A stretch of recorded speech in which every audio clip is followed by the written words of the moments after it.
Good evening and welcome to Rocket FM's Bonfire live stream 2023. We're live here at the War Memorial with me, Helen Browning-Smith, and for the first time, Alex Leith. I'm here filling the very large and very elegant shoes of Dino Bishop, who has been doing this for some years and is currently in Spain and possibly listening. Hello, Dino. Hello, Dino. Now, I can say that Alex is eminently well qualified for this job. He's a true Lewesian, and anyone that doesn't recognise his name, you'll probably know Viva Lewes, the fantastic magazine that Alex edited for many, many years. Alex now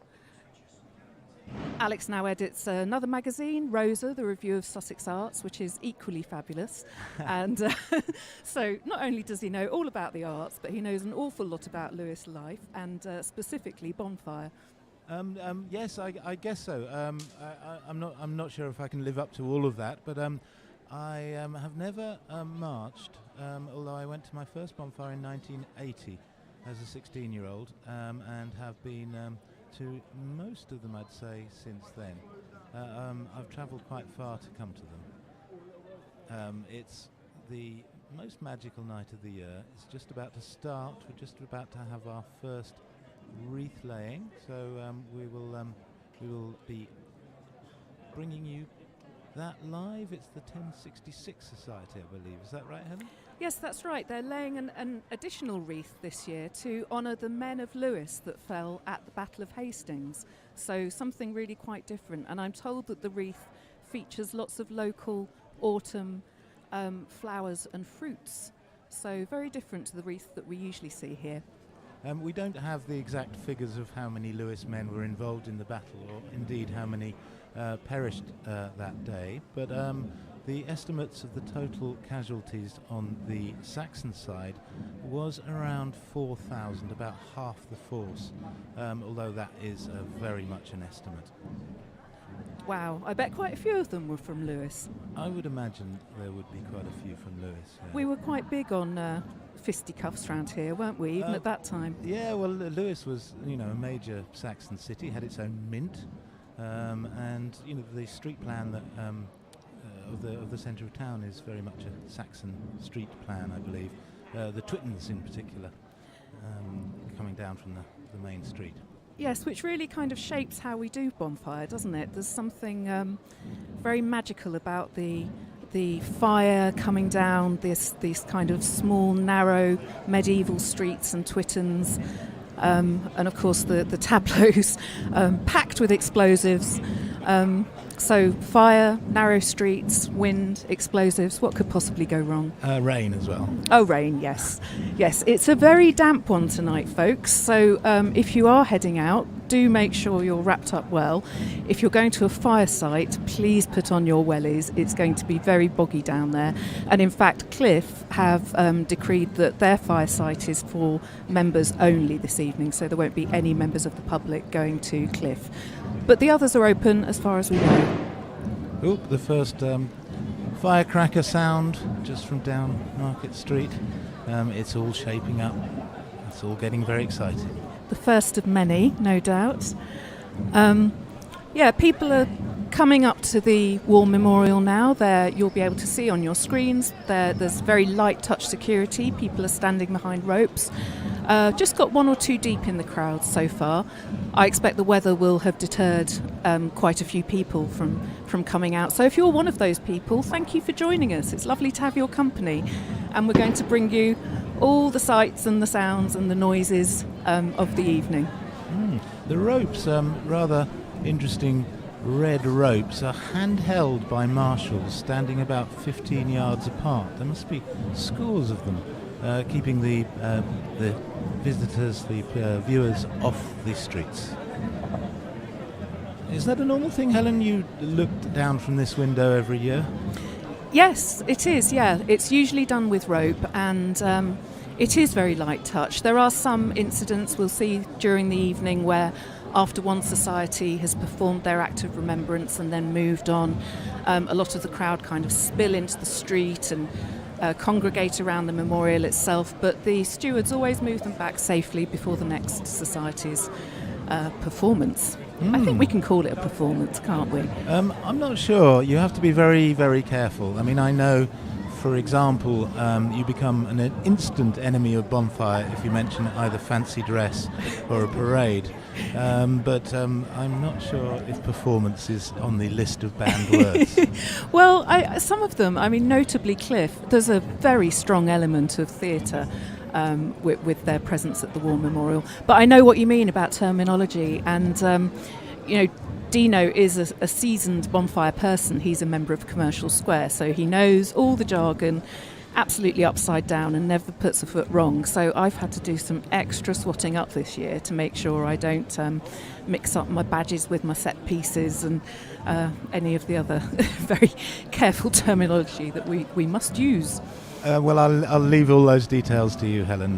Hooped Guernseys versus stripy jumpers. I'm told that's an absolute no-no. There's another one, hooped Guernseys. Guernsey's interesting, presumably from the island. The hooped sweaters. I guess so. I think it may possibly have been a naval thing. I'm not sure. Right. Okay.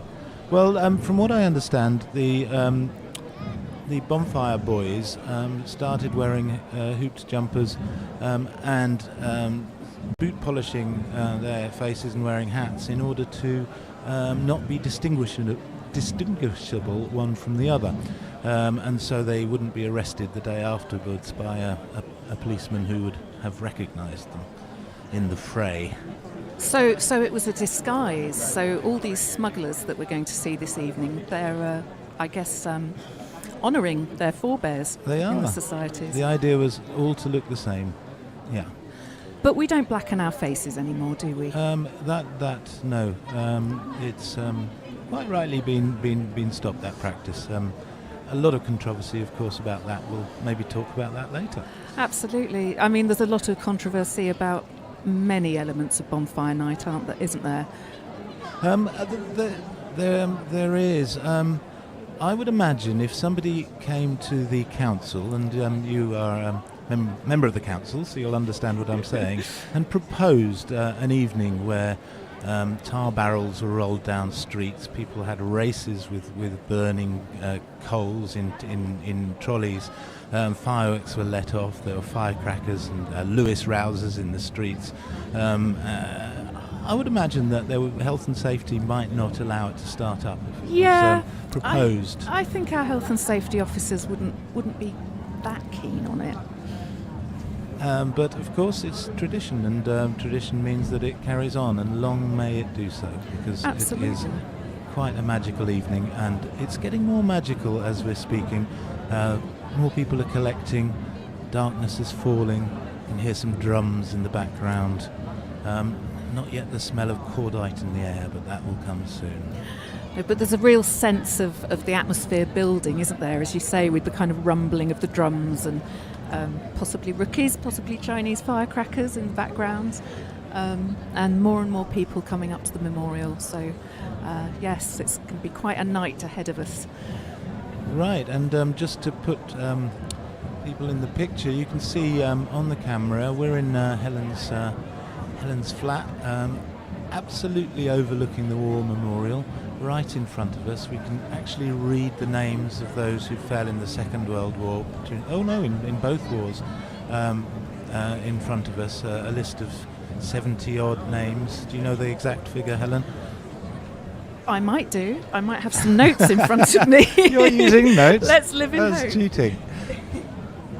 So the War Memorial, one of my very favourite Lewes monuments. I think it's a beautiful piece of work, erected in 1921. Correct me if I'm wrong, Helen. 22. 22. Yes. Excuse me. It was designed by Vernon March, who was Canadian, and it commemorates 377 Lewes men who died in the First and Second World Wars.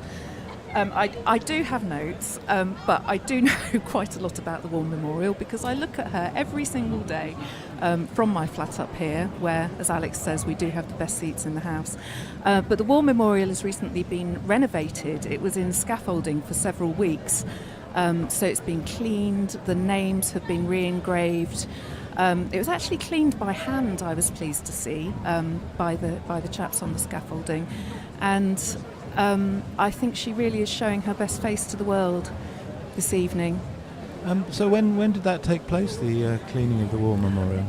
It was towards the end of September, and the scaffolding was up for about 3 weeks. And most of the work took place at night, actually, so it was quite alarming. I'd be sitting here on my sofa watching TV in the evening, and then suddenly I'd see there were a couple of guys kind of looking straight into my window while brandishing cloths and other equipment. There was also one evening, 3 young people took it upon themselves to take a shopping trolley from the bottom of the scaffolding right up to the top where Victory is by passing it up each kind of landing of scaffolding, and it was the most amazing feat. And they weren't vandals; they just did it because they thought it would be fun. I remember as a young man, a sort of late teenager, doing a petty bit of vandalism by putting some Clothkit socks on the feet of one of the goddesses. They're not angels, are they? They had to be Clothkits, didn't they? stripy socks, yeah. Guernsey-coloured socks, I guess. I don't know. I can't remember which Bonfire Society they would have most resembled. Talking of the goddesses, we have Victory holding her torch aloft, looking to the west. No, we don't. We have Liberty looking to the west. Victory is the beautiful specimen on the top. And then looking east, of course, we have Peace, who's looking towards Flanders Fields. Looking towards Flanders Fields, so that's... Oh, I understand now. I never knew that. They are very beautiful statues. Now, I remember, and I can't tell this story with much exactitude, but there was a flower shop in Lewes run by a woman who was named, I believe, if my memory serves me correctly, Hilary. And she found out that the model for the statues was her grandmother. And she did look remarkably like them. They are very beautiful statues. Wow, that's amazing. They really are. They're, yes, bronze. Another story about the statues is that Miss Fowler Tutt, who some viewers will know was the local lady who was opposed to Rodin's Kiss being displayed in the town hall. Now, just before the War Memorial was unveiled in 1922, Miss Fowler Tutt took exception to the nipples on the goddesses. She thought they were too prominent, so they were hastily filed down before the grand unveiling. Yeah, I know. I Sounds don't want to painful. think about that. So somebody, do we know who did the filing down? It wasn't Miss Tutt herself. I doubt it was Miss Fowler Tutt herself, no. But in Miss Fowler Tutt's defence, she was a suffragette. She was a great campaigner for the rights of women and children, especially children living in poverty, and she was the first female councillor in Lewes. So in many ways, she was quite far-sighted. It must have been an odd day for the person who was given the job of doing that filing down. You can imagine them say, "I've got a job for you. What is it?" So there you go. They're marvellous statues, and it's really one of the emblems of Lewes, really, isn't it? Particularly the Liberty at the top there. It is. It's an absolute icon. So it's 3 minutes to 5 here on Rocket FM. And for those of you who've just joined us, you're watching our live stream 2023. We're absolutely live and in the heart of the action here. And we're very glad to have you with us. As you'll know, it's raining. You can you can now see the umbrellas, but that hasn't deterred some people from coming out, and I'm sure there'll be more as the evening progresses. Of course, Bonfire was never in danger of being cancelled. It's very rarely been cancelled in the past. I happen to know that in 1874 it was cancelled, but not for the weather, but because there was an outbreak of typhoid in Lewes, and it was deemed unsafe for everybody to be out on the streets together. Wow, that's excellent Bonfire knowledge, Alex. Pretty I'm good. Impressed. I've been doing some research. I found that in the newspaper archive. Oh, I thought you just had all this stuff in your head. Well, I do now. And I will for a bit. I'll forget it soon.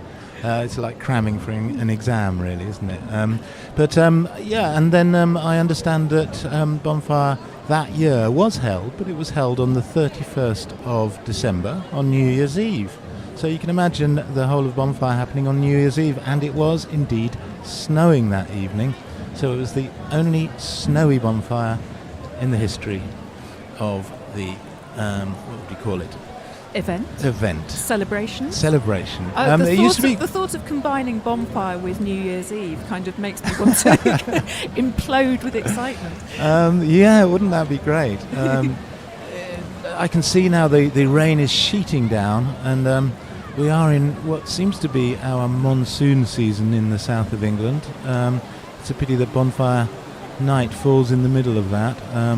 So yeah, the rain is really coming down now. There are brave people standing on the street, some of them in their hoods and cagoules, some of them the lucky ones with umbrellas. They're all soaked, whatever they have. This is almost biblical, this rain. It's absolutely phenomenal.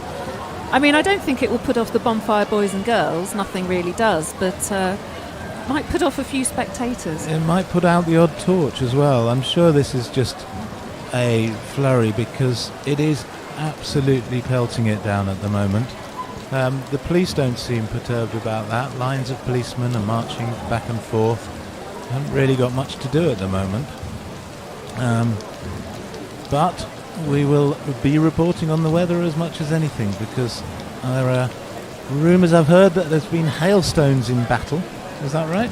Hailstones in battle? Yeah, so wow. Let's hope that it doesn't come to that. They might be heading their way here. And we can see another platoon, I'd say, of policemen marching up Market Street, just past what used to be the Crown Hotel. They don't seem bothered by the rain, do they, the police? I guess they're used to it. They've got quite good hats as well, haven't they? Those wide brims must be quite protective. I guess so. They'll probably be designed for such occasions, and they're wearing yellow waterproof jackets. Talking of Lewes Bonfire Night being cancelled, something's happening. We can hear cheering. There is cheering. We're looking out the window. It looks to me as if Southover Bonfire Society are approaching. Southover Bonfire Society are approaching. Fantastic. And the crowd applauding their tenacity, I suppose, in the face of this horrific weather. So one member has just lifted up a wreath that was knocked down in the rain. There's a very sodden monk, I can see. This is the vanguard of the Southover Bonfire Society coming through. Torches not lit for reasons that should be pretty obvious, I think. I wonder if they'll be able to light their set pieces. Who knows? They've come at the worst possible time. Nobody's looking very happy. There's a child with his Guernsey over his head. Two very sodden poppies now as they prepare to lay the wreaths at the War Memorial. You've got to hand it to them, haven't you? This is amazing. Well, they won't. Nobody will be druv, not by a bit of rain, even if it's biblical. There's somebody dancing in the rain, rather like Fred Astaire, down there in Market Street. Well, good for them. And the first smell of cordite coming through the air, or paraffin.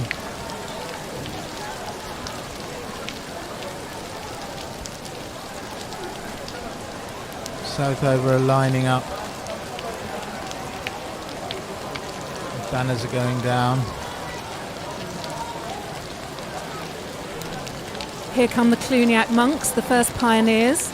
They have covered.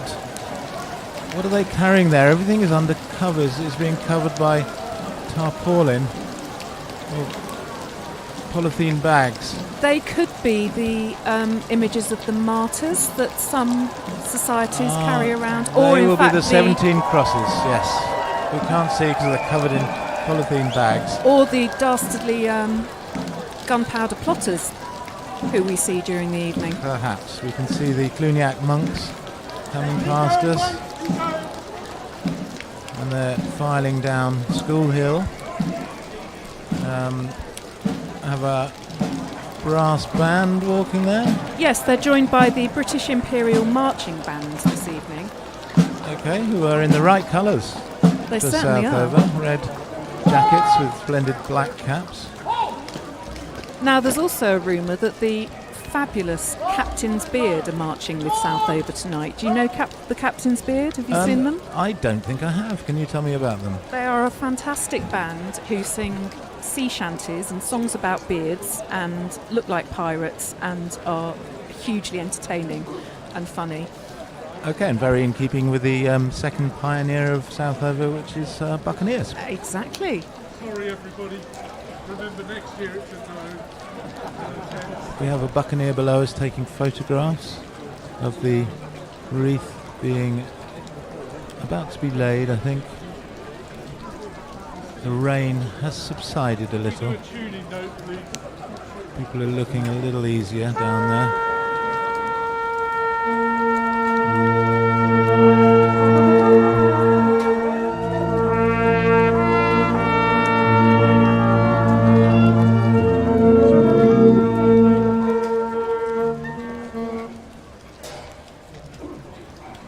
Bit of tuning up there. I thought they'd started, no? Very tuneful tuning up.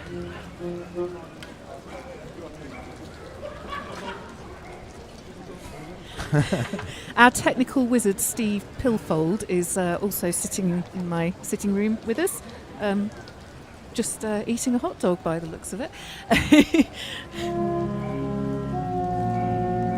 And here's Nimrod.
And a well-deserved round of applause there.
Poppies are being lit.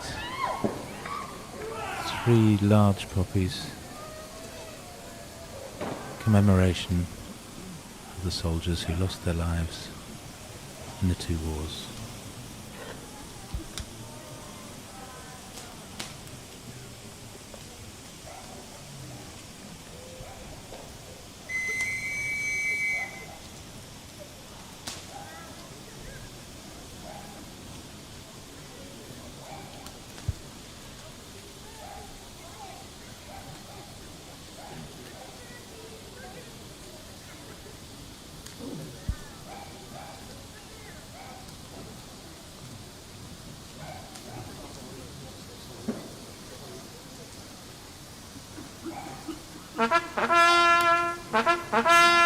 And Reveille marks the end of the minute's silence.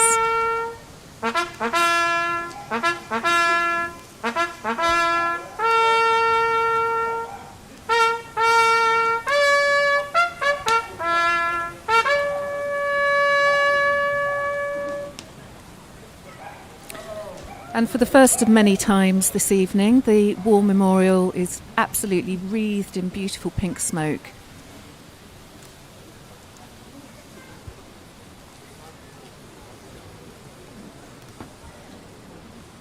Advance, full advance. Report! Return.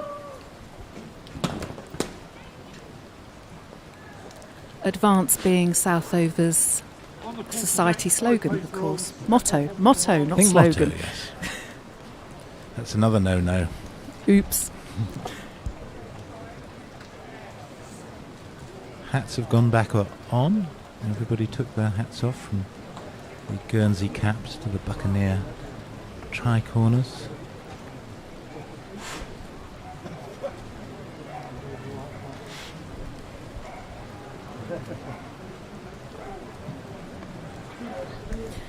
So I've just seen that we have 751 viewers so far. So you're very welcome, all of you. Thank you for joining us. Early bird viewers from all over the world. Everything is just starting up, really. And we have ringside seats here, and so do you.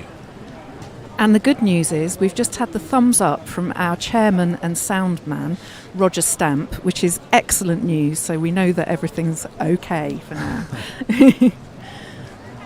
So yeah, we're very lucky to be joined by Roger and Steve Pilfold, our technical wizard, who are both making sure that you can see and hear everything. And just to reintroduce for those who've come in, my name is Alex Leith. I was formerly the editor of Viva Lewes magazine and Viva Brighton magazine. I'm currently editor of Rosa magazine, a review of Sussex arts, and I am stepping into the shoes of Dino Bishop, who's been performing this role admirably for many years now. And I'm with Helen Browning-Smith. And I must say, Alex, you are stepping into those shoes absolutely superbly so far.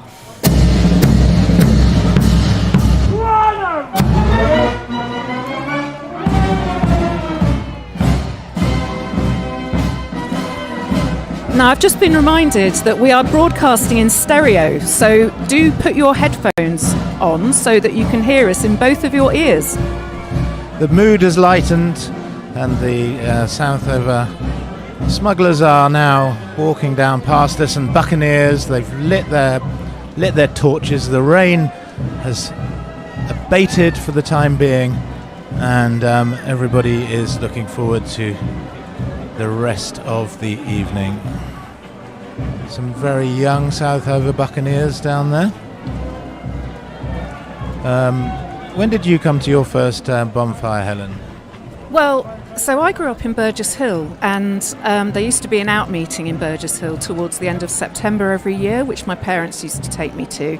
And I think I was maybe 6 or 7 the first time we went to that, and I saw the Cliff Vikings and I promptly burst into tears. I was absolutely petrified of them.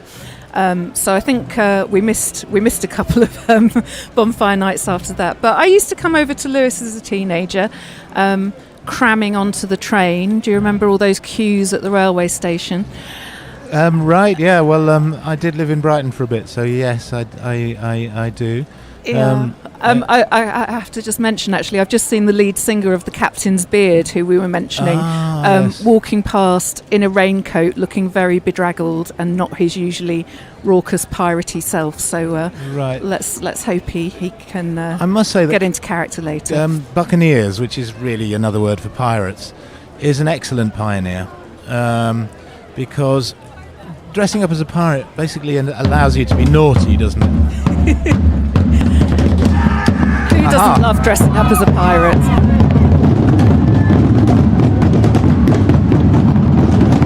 Right, these are the pentacle drummers you can hear. The pentacle drummers. Pentacle drummers have just gone past.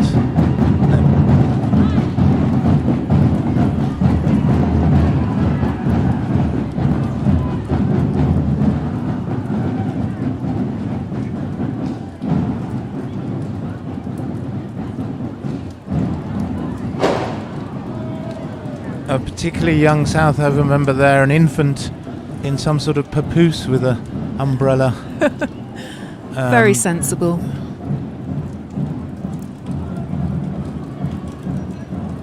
Yeah, I think my mother must have taken me to Bonfire Night when I was a child, but my first one I really remember was 1980.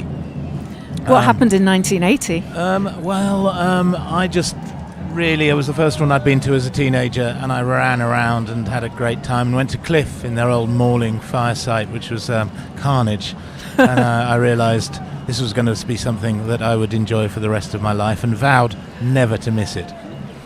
A vow I haven't quite kept up with. Oh well. But nearly. We're all allowed a year off. So I've been doing this particular job on Bonfire Night since 2015 now. So taking into account the cancelled 2020 celebrations, this is my 7th evening doing this, and it always feels like just such a privilege, living where I do, to be able to share this view and this spectacular evening with so many viewers. We've just had a message from Imogen Makepeace, who's the Deputy Mayor. She says that she's staying dry at home tonight, but she's watching Rocket FM live to keep an eye on her partner and grandson, who are monks in the Southover procession. Hello, Imogen. And Imogen just wanted to make sure that we mentioned the renovation of the War Memorial. And Imogen, I can reassure you that we've done exactly that and have commented on how the memorial is really showing its best face to the world tonight, looking fantastic with the re-engraved names. So we hope you have a lovely evening at home, and thanks for joining us. And so now the public are following Southover Bonfire. Yeah, so this is the melee we tend down to the- see after each down act the of hill. remembrance. People going down, everybody will soon get stuck. It's par for the course, isn't it? We're And being we're being waved waved at. at. How lovely.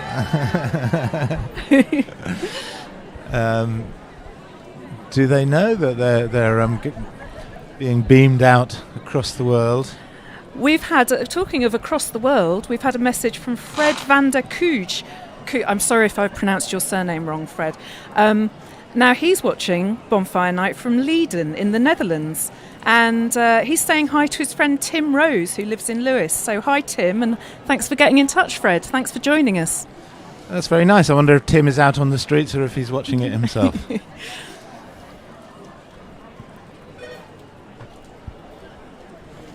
Someone at the door. Excuse me for a moment. Okay.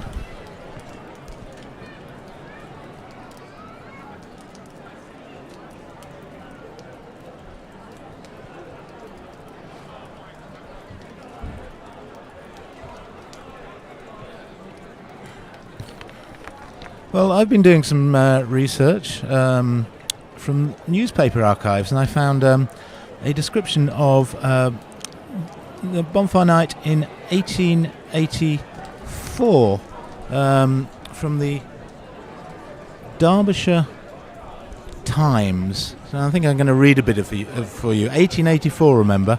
Here we go. There's quite a lot in common with what we can see today. On the 5th of November in every year, Lewes may be aptly described as a state of siege. The shops shut early in the afternoon, the private houses barricade their windows and doors, the hotels build hoardings right along the front of the buildings. The public houses shut themselves up close and extinguish all their outside gas, leaving only one door half open, which is guarded by as big a man as can be hired. Wherever there are in the pavement holes letting daylight down to underground kitchens, great bundles of wet straw are packed over them to prevent exploring squibs from finding entrance. For on this day, Lewes is given over entirely to the roughs, who have it all their own way from dusk till midnight. The Lewes Bonfire Boys Society is ostensibly in charge of the town and makes good any damage that may be done by property by the freaks of its own members. The Lewes Bonfire Boys may claim a very wide celebrity. Certainly Lewes itself should be grateful to them, for the town is without doubt the dullest, sleepiest, dreariest little place that I have ever had to exist a day in. Well, as the So that was the Derbyshire Times from 1884. We can see a lot of similarities, or boarded up shops and so on. The squibs, i.e. fireworks going off and finding their way in little gaps, and the roughs taking over the town. For the roughs, I love it. For the night. It's calmed down a bit, but I think the similarities. I'm going to read this. That's a long passage. I'll read it in bits when there are quiet moments, because the similarities outweigh the differences, even though it was written, 140 years ago or so. It really does speak to the strength of the traditions of Bonfire, doesn't it? 140 years, and much further back than that, actually. People have been doing pretty much the same thing on the 5th. Or the 4th, if the 5th happens to fall on a Sunday, for many, many years. We can go a bit into the history, because talking about roughs, between the 1820s, I believe, in the 1847, Bonfire was much less structured, and it was a night when what were then considered the lower classes of the town took over, and they rolled tar barrels down the street, and they built bonfires in front of the doors of anybody who disagreed with them, or anybody in the year who'd complained about them, threw firecrackers through windows, and generally behaved very badly indeed. This came to a head in 1847 when the dragoons were called in and the Metropolitan Police were called in, and they laid a trap for the Bonfire Boys as they were coming down the High Street. They were coming down Western Road towards the High Street. The police put up a chain suddenly as the Bonfire Boys were coming down, tripped them all up, and arrested. I believe 10 of them were arrested. And tried the next day. Most of them sent to Petworth Jail, which was not a place you'd want to go to. Well, on a different note, we've just had a message from Hannah Crow, who's watching from Chalfont St Giles with her 3 children. She says, Lewes born and bred and a Commercial Square member. So she's looking out for her sister and dad, a.k.a. Mrs. Brown. Wow. Well, thanks for getting in touch, Hannah. I'm sure we'll be seeing Mrs. Brown later. And thanks for watching. Yeah, well, the Commercial Square will be down not shortly, but at some point. Yes, I think we roughly know the order that they're coming to the War Memorial, but I'm not going to say anything because the chances are we'll have got it wrong. And of course, it's very difficult for things to run to schedule on a night like this. Absolutely. So the crowds are thickening up a little bit now. We've got maybe 3 or 4 deep in places. If you've just joined us, this is the Rocket FM Bonfire 2023 live stream being broadcast live from my flat at the War Memorial. So you're with me, Helen Browning-Smith, and also with... me, Alex Lee. Yes. Dino's had a makeover. No, Dino's in Spain, and Alex has very, very kindly stepped in to help this evening, and we're really glad to have you here, Alex. Thank you. Well, no, it's a great privilege to be here. I am not a marcher. I've never been a member of a society, and so I was free. And I hope that I'll do the position justice. I know that Dino is a fine broadcaster with a great deal of experience with Rocket FM over the years. I used to enjoy going on his morning show with Ruth O'Keefe, which was unmissable in its day. It was, but I think you did a bit of presenting yourself, didn't you, Alex, back in the day? I did, yeah. For many years, I did what was called My Rocket Radio, which was a rather, I suppose, unashamed rip-off of Desert Island Discs. Then I called it My Lewes up for a while, and basically I chose a prominent Lewesian and asked them about their life story, punctuated by their the tracks of music that meant most to them. You recognise the format, presumably. I certainly do. So yeah, that was great fun, and I did that for years. I used to do 2 or 3 people a year over the month that Rocket FM used to run in the good old days, in the run-up to Bonfire Night and in the run-up to this broadcast, which finished it off. It did. Well, no, actually, we used to do a bit on the day after as well, didn't we? Debbie Matthews and Andy Thomas, I think, used to do a show the next day, sort of reminiscing about all the fun that had been had the night before. It seems a very long time ago now, doesn't it? Right, but it was a tremendous, well-run, volunteers putting out a radio station for 3 weeks, I think it was. 24 hours a day was an amazing feat, and getting volunteer presenters to fill in with their shows, and there were some tremendous shows. Used to love it.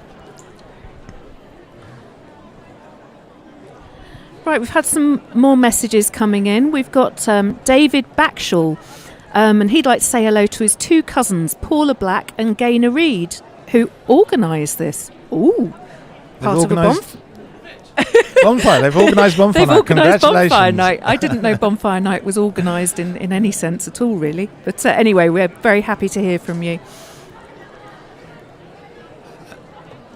Well, it must be said that it is a tremendous feat of organisation, and as has been pointed out in the South Street programme, the magnificent, I must say, South Street programme, it is not just one festival, but 6 on the night, 6 different festivals all happening simultaneously, and it's good to think of it like that. It's not one occasion, it's 6 occasions, and somehow shoehorned into the same space. It's all overseen by the Bonfire Council, isn't it, who I think help the societies make sure that they don't bump into each other in the evening, and that everybody gets their stint at the War Memorial. And of course, what we see before us throughout the evening, that's not everything that's going on tonight. There are up to 30 different processions taking place all through the town this evening. There are children's processions, there are the barrel races that Alex mentioned earlier, which culminate in a barrel of tar being thrown into the Ouse to remember the time that a magistrate was chucked in the river.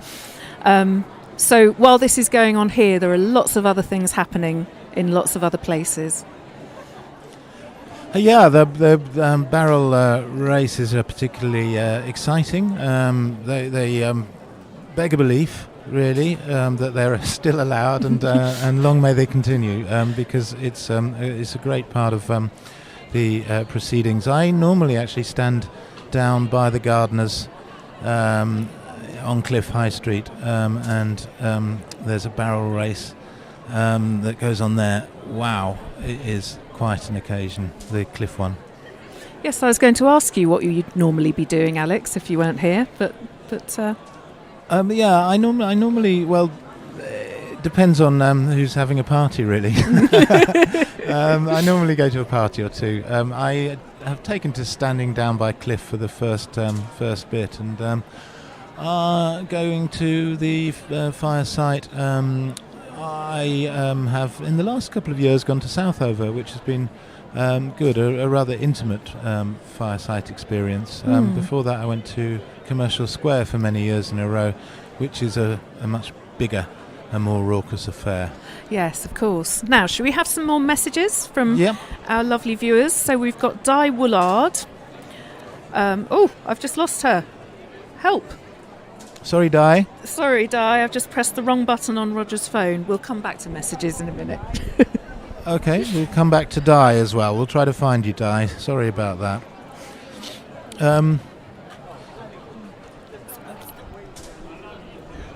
Di says a big hello to the Arkwells and Freeman families in Cliff and the Lees, Johnsons and Owens. And she forgot one, Jamie Brown. Welcome to all of you. So I'm going to carry on a little bit with the 1884 Derbyshire journalists' review of the bonfire celebrations that year. Here, in the midst of solitude, the spell works and produces a crowd of torch-bearing imps, devils, red Indians, clowns, knights, jockeys, and various nondescripts who rush through the narrow, hilly streets, dealing destruction around in the shape of squibs and crackers, and hauling blazing tar barrels on trolleys behind them. But it must be acknowledged that the present glory of the Lewes Bonfire Boys consists mainly in their reputation. They themselves admit with sorrow, the sorrow that is expressed by expletive, that "'tain't nothing like it was."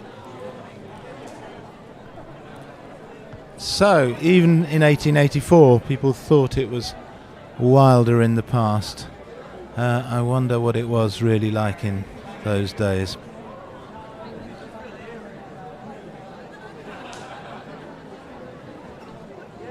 The crowd is now waiting expectantly.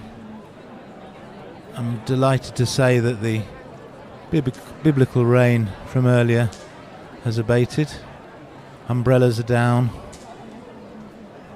The crowd are chatting among themselves, waiting for the action to start. We're in something of a hiatus, it must be said.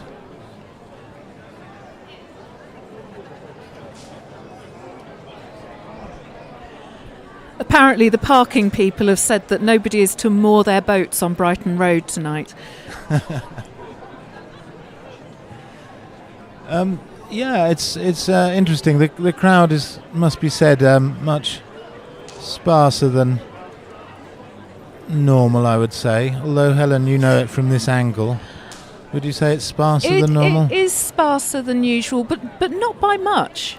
Not really. For this time in the evening, it will get busier as the night progresses, culminating, of course, in the United Grand Procession, which we expect to see at about 8 o'clock, 8:30 sort of time. Of course, trains have been stopped since, I think, 4 o'clock. There are buses coming in. The roads have been closed. People are discouraged to travel to Bonfire Night from outside Lewes. Have been for many years. That didn't used to be the case. Back in the 50s, they used to advertise it on posters in stations as far afield as London to try to encourage visitors to come down. No! Far from the case nowadays, yes. I did not know that. That's amazing. That attitude has changed rather a lot. It's an occasion that's meant for the Lewes public and their friends and villagers from around the place. We've just had a message from Darren, who says, "Good evening, guys. I'm a bonfire boy of many years along with my family stretching back centuries. Wow. For the third time, I'm watching you tonight from Valencia, Spain. Thanks so much for the broadcast, as it means a lot to me. And a big hello to Steve Pilfold." Did you hear that, Steve? Big hello from Darren. Okay, well, hello, Darren. And Valencia itself is the home to a rather large firework celebration, I understand. So I'm sorry that you're missing Bonfire Night in the flesh, although you've got it, of course, from Rocket FM. But you do have the consolation of having rather a good celebration on your doorstep. And you're not that far from Dino, so perhaps you could, get together and do... Another message here from an expat. Happy Bonfire Night from Steve Guthrie. And a long-time listener from Arizona, of course. Thank you, Steve. Thanks for getting in touch. He says, keep up the good work. And he also says, any thoughts on getting the radio station back together in future years? Well, I'm afraid, Steve, no, the Rocket FM as we used to know it is no more, really. The conditions in the studio were very difficult. It was very cramped. A lot of us on the committee we're not getting any younger and we're not getting any less busy either. So it was COVID really that paused us. But since then, and since we've been doing the live stream, we've realised that we can reach so many more of you all around the world by broadcasting on YouTube with the commentary as well. So this is what we're doing for now. So no plans as yet, but who knows? Maybe a new generation of young, enthusiastic people, volunteers, will come and start it up again. Yes, come out wherever you are. If you're out there, get in touch. We've had a message from Gillian Halden, who says, please say hello to my cousin Judith Learmount Brooks, who's missing Lewes Bonfire this year. Oh, sorry to hear that. Judith, she absolutely loves it and is sorry to miss it, but she's watching the coverage from her hospital bed. Well, I'm sorry to hear you're in hospital, Judith, but I'm very glad we can bring you a flavour of the evening. So I've never been to the Valencian celebrations, but I have been to some fire festivals in Spain, notably in Barcelona, where I lived for a bit, and there was a San Jordi celebration, which was absolutely bonkers, it must be said, in a different way to Bonfire. They have devils who carry these horizontal Roman candles, large wheels over their heads, which whiz around firing sparks, and passers-by run underneath, so through the sparks, and huddle up to the devil, so they don't get covered in the sparks because they're in the shelter of the wheel. It's quite incredible, and I did it once, wondering why everyone was wearing big jackets. I was just wearing a t-shirt, and when I came out I realised I had about 100 holes in my t-shirt from the sparks that had burnt through. That sounds absolutely bonkers, and something that I think we should consider adopting in Lewes. Well, you're on the council, try to get it through. The council, Lewes District Council, have nothing to do with Bonfire Night, and I have to stress I am not here in my professional capacity tonight. I'm here in my capacity as the person who happens to live next to the War Memorial and is quite happy to talk into a mic for 5 hours. What do we have here, Helen? We have a strange unicorn. There's a lady in a tiara in a sort of little chariot, which is being drawn by a converted mobility scooter, doesn't it? And she has two ladies in waiting, also in tiaras, Swarovski, I'd say, following her around. It's a sort of prancing unicorn, quite a sight. She's doing a full circuit of the War Memorial. She is. And she's getting cheers, rather muted cheers, it must be said, but she's getting cheers, and so she should. I have to say, this is a new one. I haven't seen this one before. No, but I don't know if she's part of a society or if she's just a sort of freelance person. I'd say she's probably part of a society, isn't she? She probably is. Most people are. But just going back to Gillian's message. Messages, we love to hear from you. We love to hear what you're doing. We love to hear where you're watching, how you're watching. And we've just had another message from Becky Bradley. And she says, hello, would it be possible to say hello to Nora, who is 2 years old and excited to watch Lewes Bonfire from home after her first bonfire experience a couple of weeks back? Well, hello, Nora. Hello, Nora. From Lewes. Hello, Nora from Lewes. We're really glad that you can join us, and I hope you're enjoying the live stream. So all this reminds me that last year we actually had 2 proposals through Rocket FM. 2 people contacted us during the evening and asked us to pop the question to their beloved. Now, I know at least one of them said yes. I mean, we were waiting with bated breath all evening, but at least one of them came back to us. Now, I think that person was called a Happy Bunny, or Fluffy Bunny or something like that. So if you're out there, Happy Bunny, please do get back in touch and let us know how it's going. Have you got married yet? Are you still engaged? And we've just had another message from Canada. This is from Rebecca and her 5-year-old daughter Rose in Victoria. Now, Rebecca was the barmaid at the Brewer's Arms when she was younger, and she's been coming back to Lewes ever since. Rosie cannot wait to come back and shop at her favourite place in the world, the Lewes Town Hall Flea Market. Oh, what a great place. Lots of love to everyone in Lewes, and especially all our friends at the Brewers tonight. Well, lots of love to you too, Rebecca and Rose, and thanks for getting in touch. The Brewers are a fine pub, it must be said. It certainly is. One of many fine pubs in Lewes. Now, we are being waved at, and that I have a couple of guests, so I'm just going to let them in.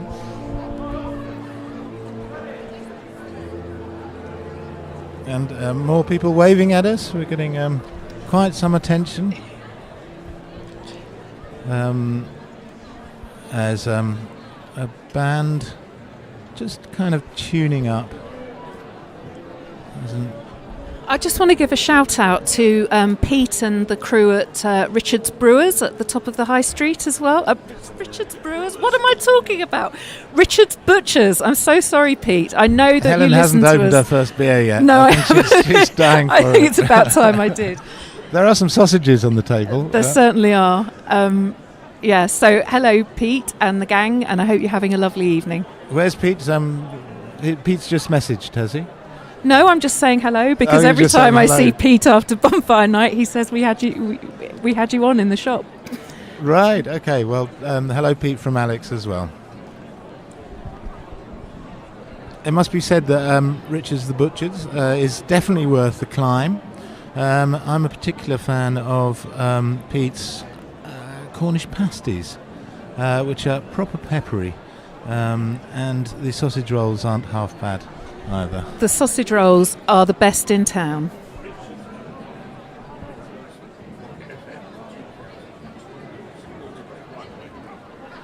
Wow, I don't know if viewers will have picked that up, but Steve Pilfold just told us that Pete Richards got involved in the very first Rocket FM in 2002 and have supported us all the way along. So thank you very much. Bravo, Pete. The sausages I can smell and I'm looking forward to on the table. Were they Richard's sausages, Helen? I'm afraid they were from Richard's competitor, Nose to Tail, in the Riverside. Also very fine sausages, though.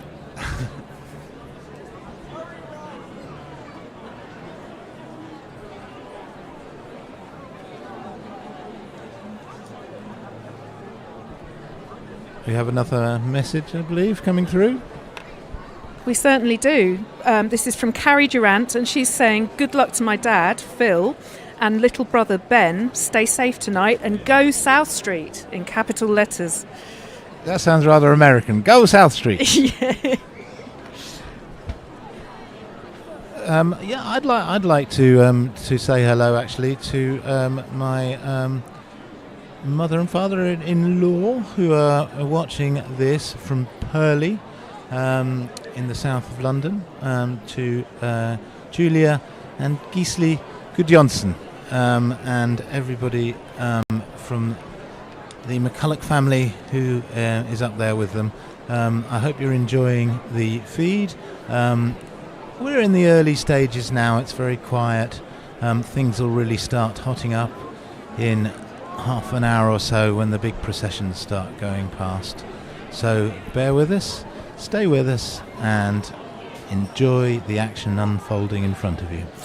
Yes, it's 5:43 here on Rocket FM on this wet night in Lewes, but the rain has eased off a little bit. The crowds are undeterred. Southover, I don't know, people who may have just tuned in will have missed it, but Southover did their act of remembrance in absolutely driving rain. It was incredible, and I absolutely take my hat off to them. I think we're expecting Commercial Square to arrive soon, and I think I can see the Lewes, Glynde and Beddingham brass band tuning up at the top of Market Street. Is that who that is? The LGB brass band? Yes, you have to be careful how you say that, don't you? Well, I was thinking we were playing a game where we were trying to find a surrounding village starting with T that might that might join in, and we couldn't. Tarring Neville, good one, thank you. Well done, Steve. And actually in the right geographical area as well. Indeed. So the LGB brass band, who are long connected with Commercial Square, and play every year at their marvellous Proms in the Paddock event in the paddock in central Lewes, which ends with a performance by them before the fireworks are let off, if indeed they are, because I think this year they didn't have them. Oh, it was very wet, wasn't it? It was. We're being waved at again. There's a theme to this bonfire. I don't know who that is, but I'm just going to wave back. Yes, the Proms in the Paddock, also missing Dino Bishop as their compere. That was another job of Dino's, so I'm not quite sure who they had this year. Right. No, I didn't see that. I did attend. It's a great event. I love Tchaikovsky's 1812 overture being played, usually synchronising with the fireworks in the background. Yes. And the great and the good of Lewes enjoying themselves, drinking beer and sitting in the sun. All going well. Or the rain. Or the rain in this case. We're British. We don't mind a bit of rain. Yeah. Anyway, as we have said, it's stopped here. People are breathing a bit easier. People look a bit more relaxed. Thankfully, because it would have been dreadful had it continued as it was about half an hour ago, when it was sheeting down Market Street like a river.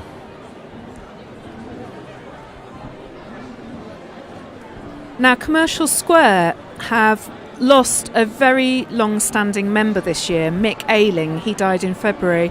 So I wonder if they will honour him during their act of remembrance here at the Wall Memorial this evening. I guess we'll find out soon.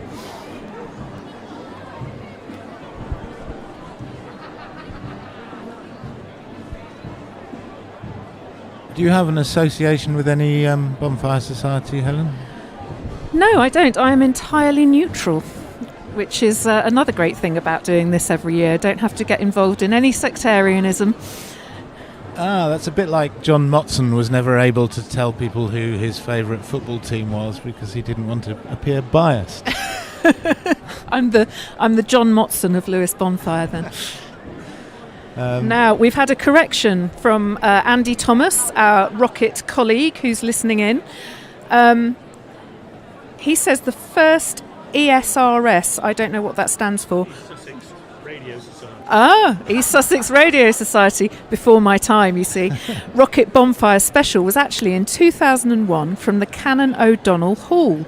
The very first was in 1998, Radio K-Burn from Fox & Sons. Which we can see right in front of us now. That was 25 years ago. Goodness, people have been doing this broadcast for 25 years. Well, thank you, Andy. Steve's just telling us that he was interviewed on K-Burn as a student about student radio. Does that feel like a very long time ago? Worryingly not. Do the maths is the problem. Okay. We have a message here and you from... still look it, Steve. We have a message here from Bonfire legend Paul Mockford, who says, "Hi Rocket FM, my name is Paul Mockford. I've been an active member of Cliff for over 50 years. I'm now a life member. I had a stroke earlier this year. Sorry to hear that, Paul. So tonight I shall be appearing at the War Memorial in a wheelchair. I'd like to send my best wishes to Lucy, our CNC, and all the captains and their teams. Happy Bonfire." Happy Bonfire back, Paul. Thank you, Paul. We'll look out for you.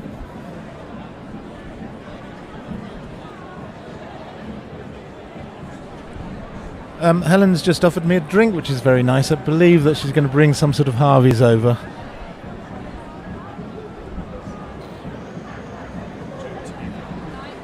And another message from Joe Taylor, who says, "Hi, could you please read out my message?" Yes, doing so. I'd like to say good luck to my Uncle Mike Oxmall and coins in, which is probably cousin John Oxmall. Okay, well, good luck to Mike and good luck to John, and thanks, Joe, for your message. Please do continue sending in your messages, wherever in the world you may be.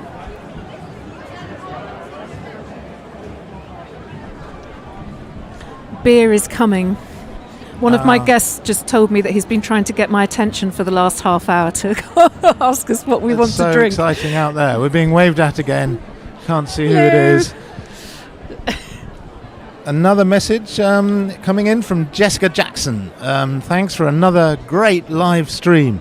Can we get a shout out to Sophie Jackson, who marched in her first bonfire procession with NJBS, Neville Junior Bonfire Society. We are watching from home in Lewes today to hide from the rain. Thank you. Well, thank you, Jessica, for a lovely message. Keep watching and do send in your messages. We love getting them.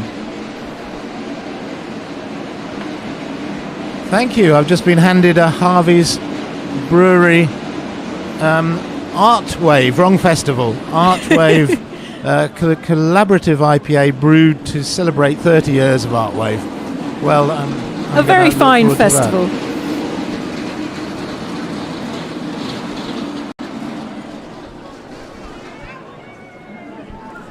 And I've got a glass of mulled cider. We're being waved at again. A glass of mulled cider. It's delicious.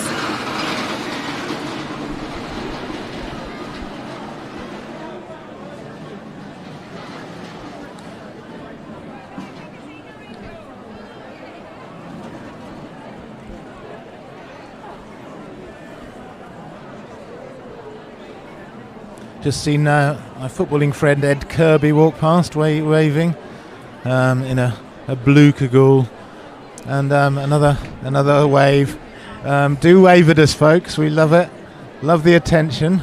We've got some looks like some First World War soldiers pointing up at the window, chatting away to a Hastings Saxon and a more recent military figure.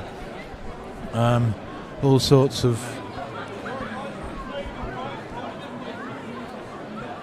okay, and we believe the Waterloo Band are forming up, so we can expect some marching music from them. Looking forward to our favourites. I dare say we will hear a rendition or two of Sussex by the Sea. Surely not. Very near future. Never hear that on Bonfire Night.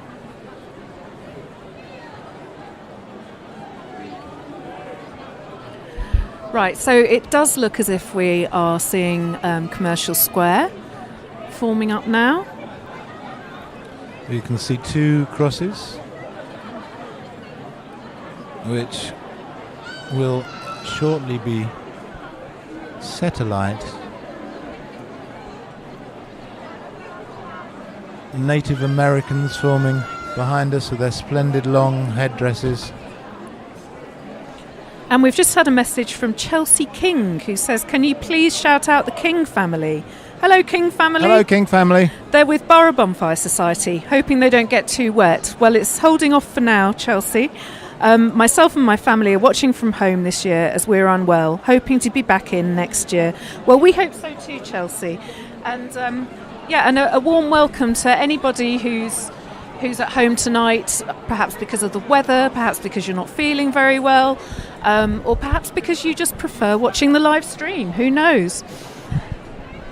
Another message from Nikki Ailing. This is for everyone as we watch this evening. She says, unfortunately, I'm only 3 weeks after heart bypass surgery, and I'm not up to joining the Lewes District Scout Band this evening, who are marching with our own society, Commercial Square. Hold 'em up, Commercial. And get well soon, Nikki. Things are starting to get more exciting. The crowds are thickening. The brass bands are waiting to play. The crosses are about to be lit. Commercial Square are at the War Memorial. and we will soon see their wreath laying ceremony. And as well as local people who are watching, we also want to welcome all the people around the world who watch. Over the years, we've had messages from New Zealand, from Argentina. We've already had one from Canada this evening. And even once the International Space Station, though I think they may have been pulling our legs. But please do get in touch and tell us where you're watching from. There are a lot of Lewes expats around the world, actually, and a lot of people who are just big fans of Bonfire, like Steve from Arizona, who we heard from earlier. So it's a real honour to be joined by you this evening.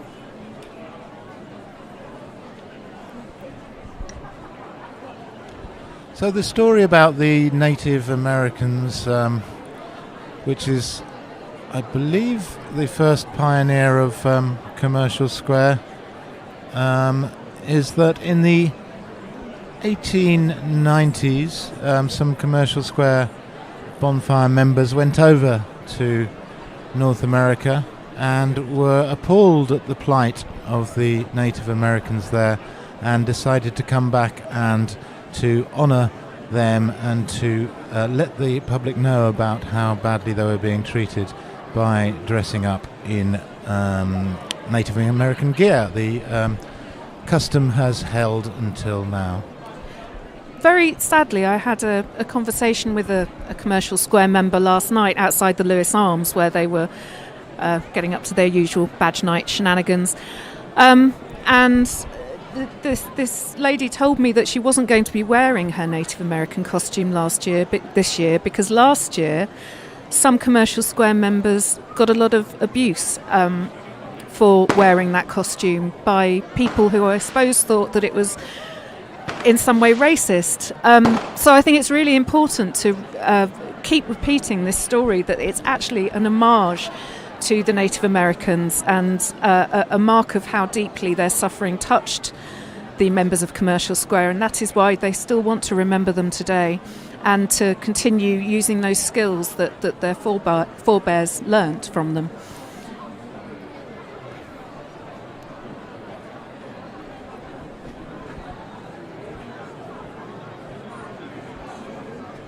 Another slightly problematic first pioneer costume that we've seen over the years as well was, of course, Borough's Zulus, who just really proved too controversial in the end. And last year, their first pioneers were some fabulous Celtic warriors, which were absolutely great. And I'm really looking forward to seeing them again tonight.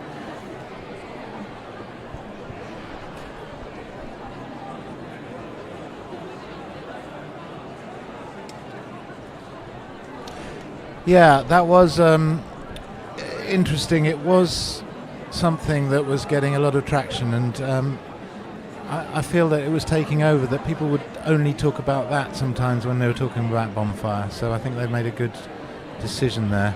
Yeah, it was a good call. And indeed, some Zulu, some Africans of the Zulu tribe actually came to a bonfire. I remember several years back to.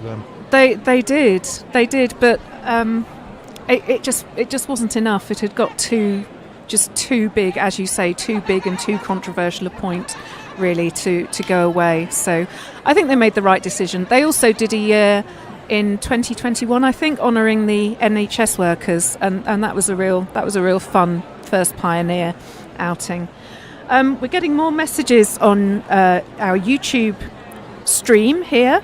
I've got one from Carol Marsh. She says, I'm watching from Salt Lake City, Utah.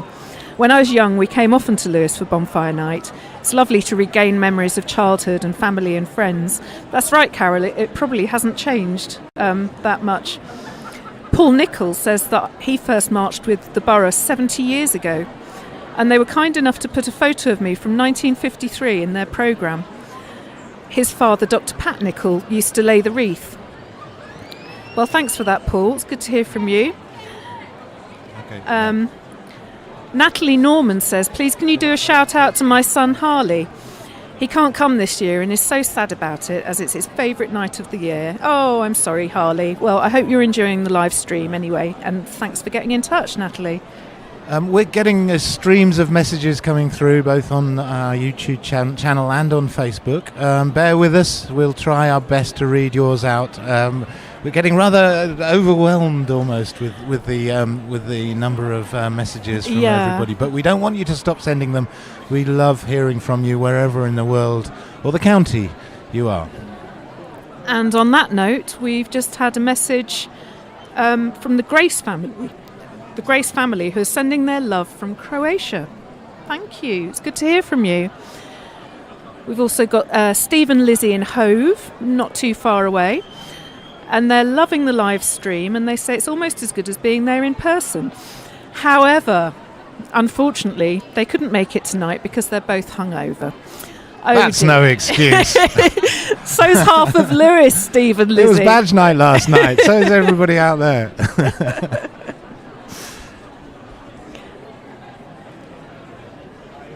Oh, Mac Frenzy. No, she's asked us to ignore that message. Right, we've got a message from Australia, though, from Susie Shepherd. Furthest yet. Yeah, she was a Cliff Bonfire girl in the 60s. And she says, please say hello to Robert. This brings back so many wonderful memories, and stay dry. Well, hello to Robert. I can't guarantee that we're going to stay dry this evening, but we're pretty warm and cosy in our little eyrie up here above the War Memorial, aren't we? And well done, by the way, for getting up so early to watch proceedings. Yes. I don't know what time it is. Right, there are a couple here that I'm not going to read out. Alex, do you want to look at the top two, the names? Okay. One from Michael Hunt. You don't abbreviate the first name. And as such, we're not going to read out yours, Millie Oldred, you naughty girl. Wash your mouth out with soap. Okay, well, some joke ones. I had a friend called Michael Hunt once. Did you? They do exist. Yes. Tend to be called Michael rather than any abbreviation. Oh, Philip Amy's sent a message. He's a founder member of the Neville Juvenile Bonfire Society, and he's watching from Felixstowe due to health reasons. So, Philip, I'm really glad that you're able to see what's going on here in Lewes. And the 3 torches are now being lit.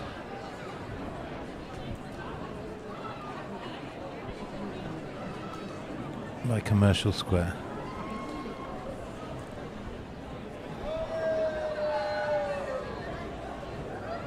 And up they go.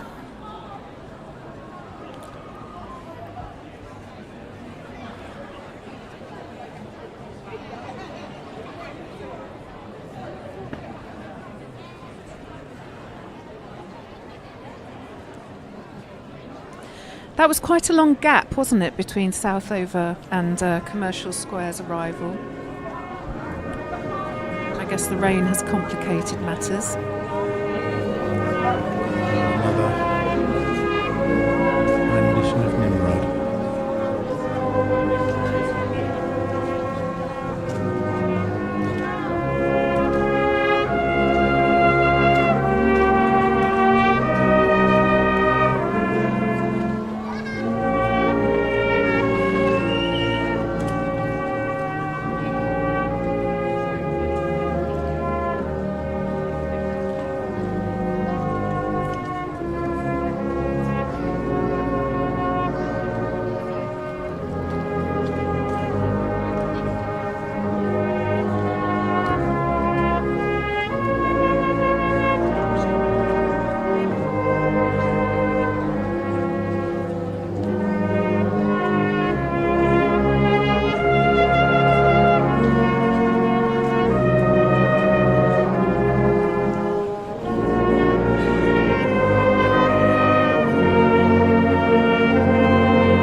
set pieces are lit as we hear reveille. Now, regular viewers will know that it's about at this point in the evening that I become very concerned indeed about my smoke alarms. But this year, we thought ahead, and don't tell my landlady, but we've taped plastic bags all over them, so hopefully we're safe. Is your landlady likely to be listening? It's possible. If you are, hi Angela, love you. No, Angela thoroughly approves of the use of this establishment for Bonfire Night.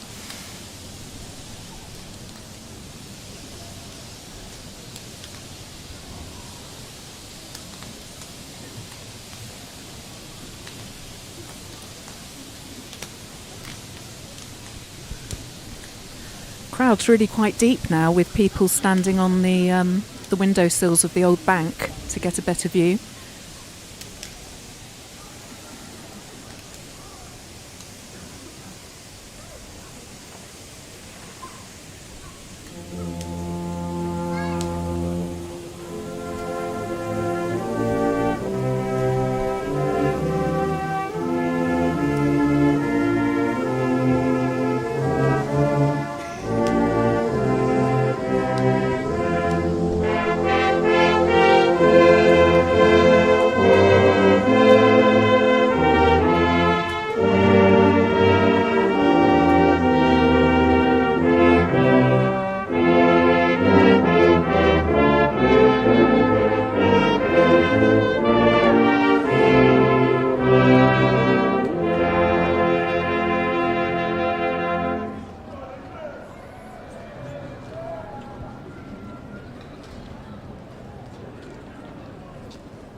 It is quite amazing how, in a night of such mayhem and chaos and noise, during the minute of silence just performed there by Commercial Square, you could hear a pin drop.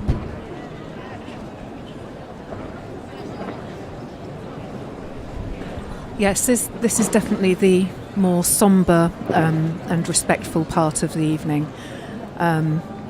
But there will be a noticeable lightening of mood later when the United Grand Procession forms up at the top of the High Street. And that, of course, is when we see the fabulous Tableau. What do you think we might see tonight, Alex? Who do you think could be enemies of Bonfire? You put me on the spot there. There are quite a few contenders, I'd say, this year. From abroad and at home. I know that who I'd like to see exploded to smithereens, but I'm not necessarily going to say so. I think we all have our personal thoughts about that, don't we? Yes, I mean, in previous years we have had, I think we've had 5 Donald Trumps in one night. That was a full house. 2 Alex Salmons. Yeah, that was a memorable year. Alex Salmond wasn't very happy about that, was he? Well, I think one of them that he managed to ban, but he didn't realise there'd be another one because he didn't know there was more than one society.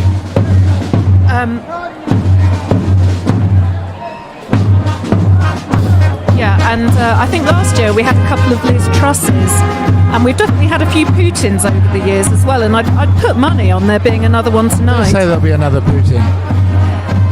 Now, we've just had a message from Peter Flanagan here, an absolute Rocket stalwart. He's been involved in Rocket for years and years and years. Hello, Peter. And he's saying, great job, Helen, Alex and the team. Please wish a safe and happy bonfire to all members of South Street Bonfire Society. We certainly do, Peter, and it's lovely to hear from you.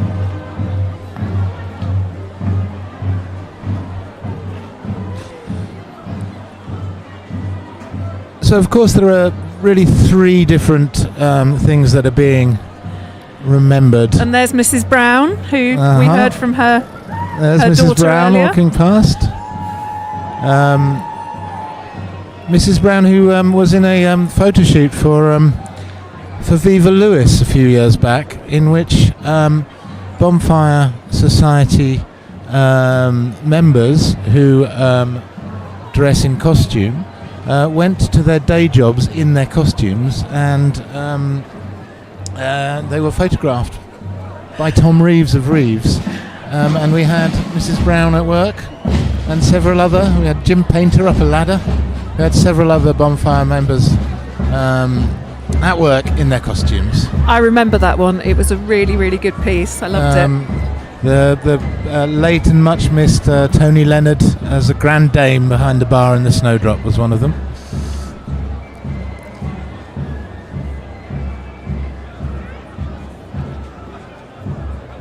Tom Reeves, of course, who does all the Bonfire costume competition photographs, and his windows are resplendent with such photographs. I think as we speak, they certainly have been. Have you ever been called upon to judge the costume competition, Helen? No, I haven't. I think it's about time I was. It is a hint going out there to Bonco. I had the honour once. A rather strange situation. Who was your winner? I can't remember. I just remember how intimidating, because you had to stand in front of everybody. It was back about 10 years ago. You had to stand in front of everybody in their costumes, and they were looking at you as intently as you were looking at them. I remember being outstared by a Zulu that put the hairs up for the back of my neck. Yeah, being stared out by a bunch of competitive Bonfire boys and girls. I can't imagine that's a comfortable experience. I know the mayor judged this year's competition. I don't know whether it was just him or if anyone helped him. It's usually a panel, I believe, or it was when I did it. Okay. And of course the mayor will be hosting a Lewes Town Council party up the road at the Town Hall this evening. And the Lewes District Council bonanza is taking place just down the road at Lewes House. Even though I work for the District Council, I've never actually been to their bonfire celebrations. And that's because I'm too busy doing this. So there you go, sacrifice. Well, I my went dear listeners. I went last year, actually, because the review of Sussex Arts magazine, Rosa offices are in Lewes House. And we were invited along, which was another ringside seat. Not as good as this one, it must be said. Doesn't have the height that this does, but we were on the terrace behind the fencing, and it was a splendid view and a splendid occasion, despite the rain. Yes. I must say, despite that early flurry of rain when Southover were laying their wreaths, it's actually now quite a nice evening, and much. It rained all the way through, didn't it, last year? It the did. rain seems to have stopped this year, thankfully. And it's not too cold either, is it? It isn't.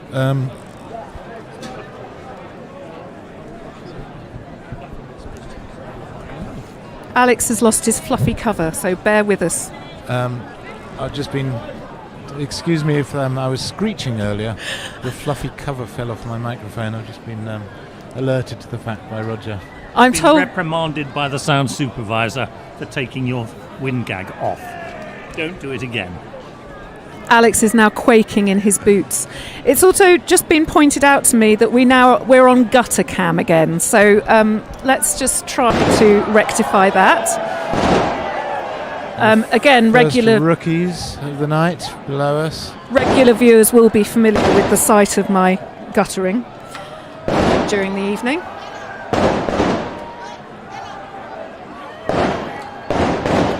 that a bit better? Okay, good enough, I'm told.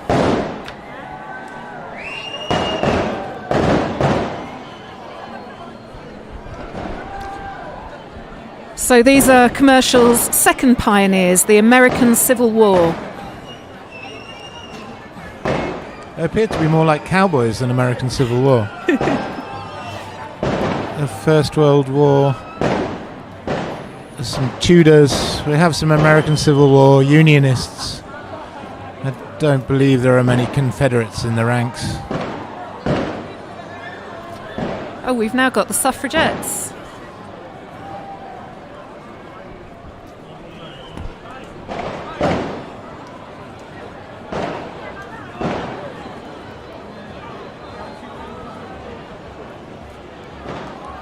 Tremendous to see the suffragettes with a male suffragette amongst them.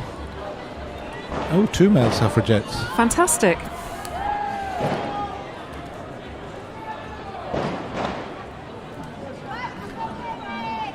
Yes, the Neville Juvenile Bonfire Society are marching with Commercial Square this evening. Because the Neville estate, the Neville area, is outside of the ancient boundary of Lewes, they have to be invited to march with another society.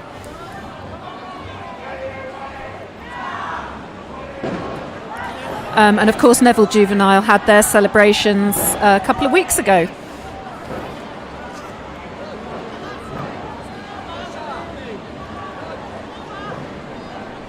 Well, we can't bring you the smells. We can bring you the sights and the noises, but what we can smell is a tremendous smell, the smell of bonfire. It's superb.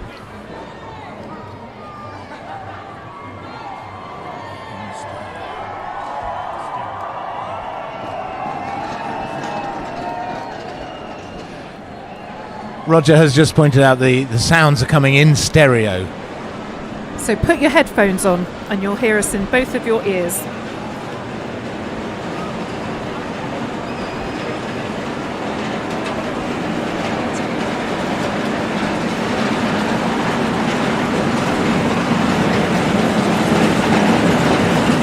The rattle and hum of the tar barrels, one of the great sounds of bonfire.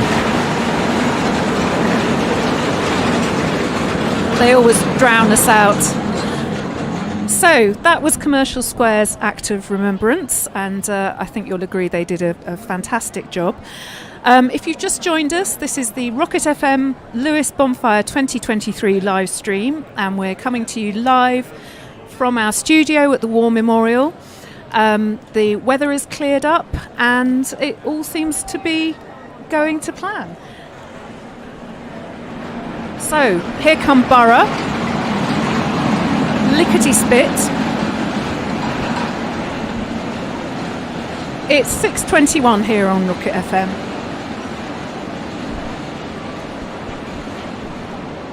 Borough, of course, the oldest or equal oldest bonfire society, dating back to 1853, the first year that the societies were formed.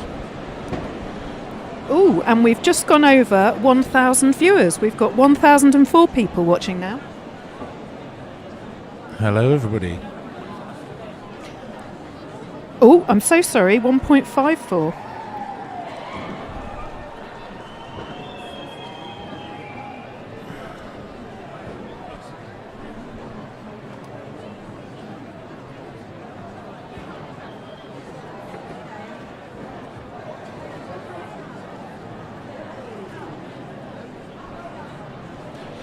As I was saying, Borough formed in 1853. Their motto, Death or Glory. Same motto, incidentally, as the 17th Lancers in honour of Wolfe's demise at Quebec. Borough's first pioneers are the Celtic warriors, no longer the Zulus, as we have spoken about. The second pioneer are the Tudors.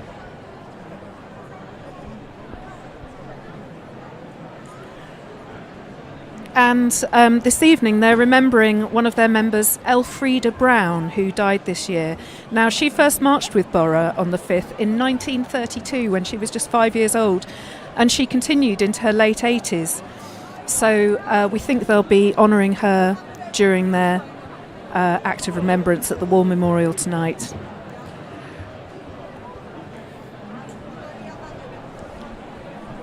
We did actually interview Elfrida Brown on Rocket FM, and it was amazing to have someone who could remember back to the 1930s, and very, very, very together she was. She could remember so much of the early bonfires, and between the First World War and the Second World War bonfires, and there weren't many people who could do that. Amazing.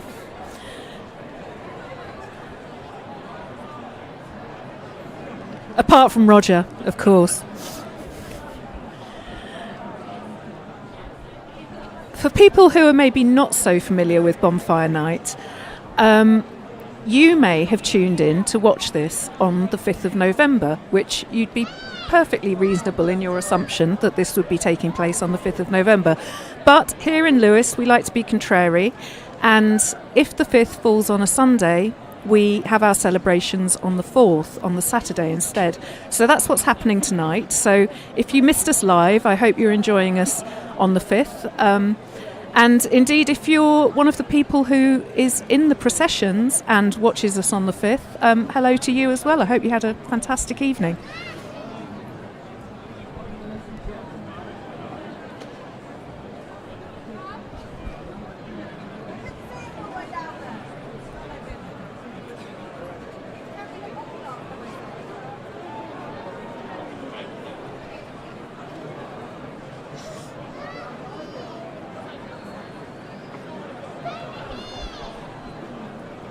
And to those of you who actually don't know much about Bonfire, Bonfire Night has been going since 1606, after Guy Fawkes attempted to destroy the Houses of Parliament, and his plot was discovered, and there was an Act of Parliament to celebrate Bonfire Night on the 5th of November.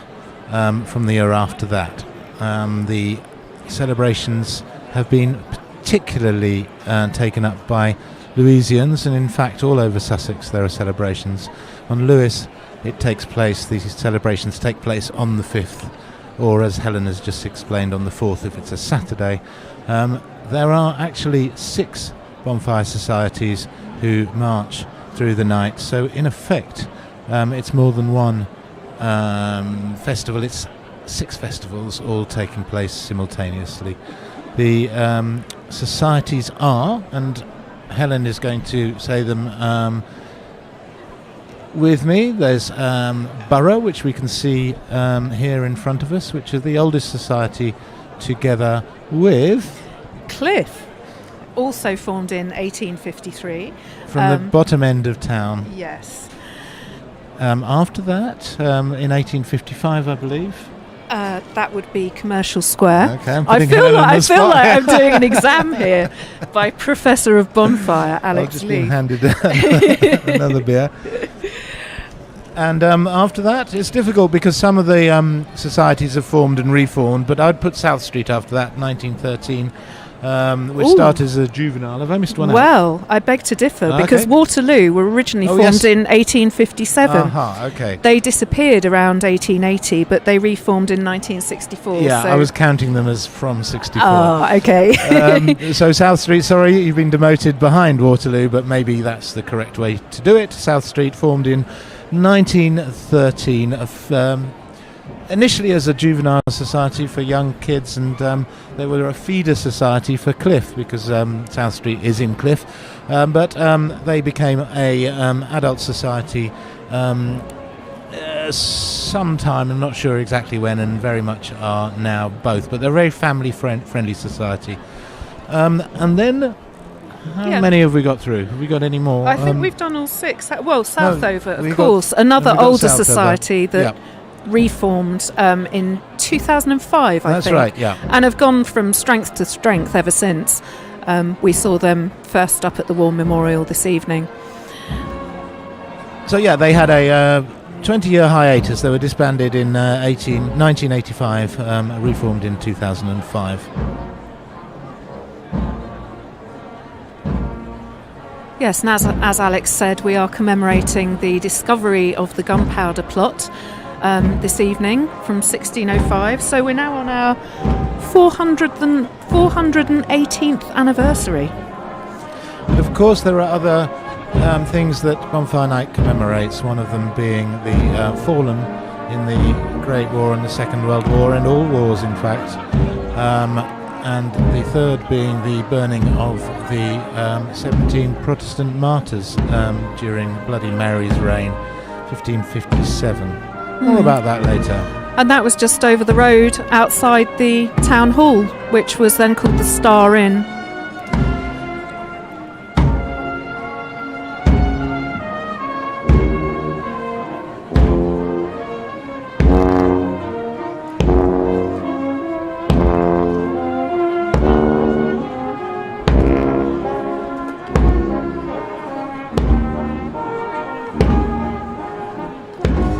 Had a nice compliment from Julian Bennett. Julian says, excellent quality of broadcast this year, guys. Not broken up once so far. Well, fingers crossed, Julian. We're, keeping the wires held together and sticking fingers into sockets and things.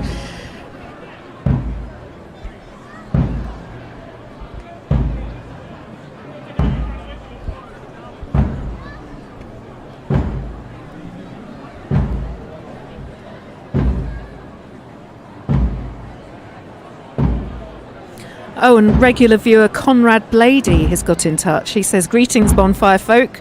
Remember. And he's in Baltimore, Maryland.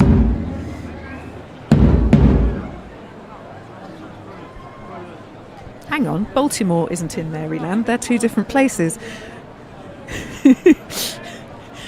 Your message was somewhat confusing, Conrad.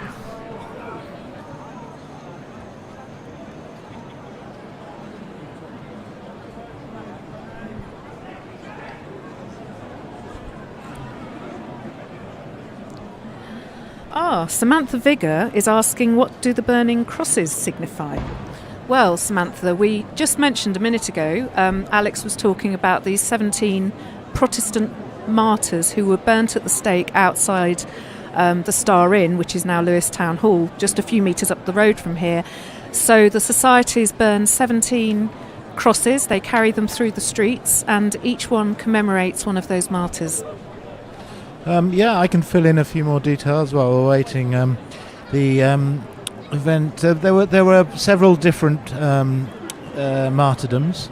There was one major event on the 22nd of June 1557 in which 10 Protestant martyrs were burnt at the stake very near here, in a town that was largely Protestant but had to pretend not to be. An occasion, as you can imagine, that was tremendously traumatic for the people who watched it, and still is felt, I think, to this day. 7 others were burnt between 1555 and 1556. It was, in fact, the biggest burning was the largest mass execution in Bloody Mary's bloody reign.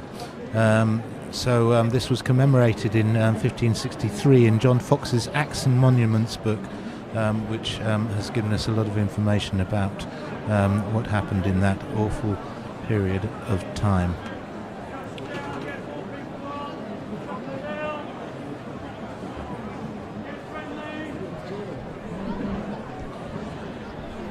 And Mike Porter, getting in touch on YouTube, says that he appreciates the history lesson. He says that good knowledge on this for outsiders is hard to come by. Well, thanks, Mike. I'm glad you're appreciating it. And it's true, that there are so many strands. Oh, I'll stop now. Silence, please. Goodbye, young Lewes laddie. We grip you by the hand. We never shall forget you, or Lewes Castle stands. You leave your home behind you. You've heard your country call, and Lewes town will mind you till Lewes Castle falls. You'll think of those you've left, lad. Won't forget your home. We have a welcome ready to greet you when you're home. For you'll come home a hero to sound of martial drum.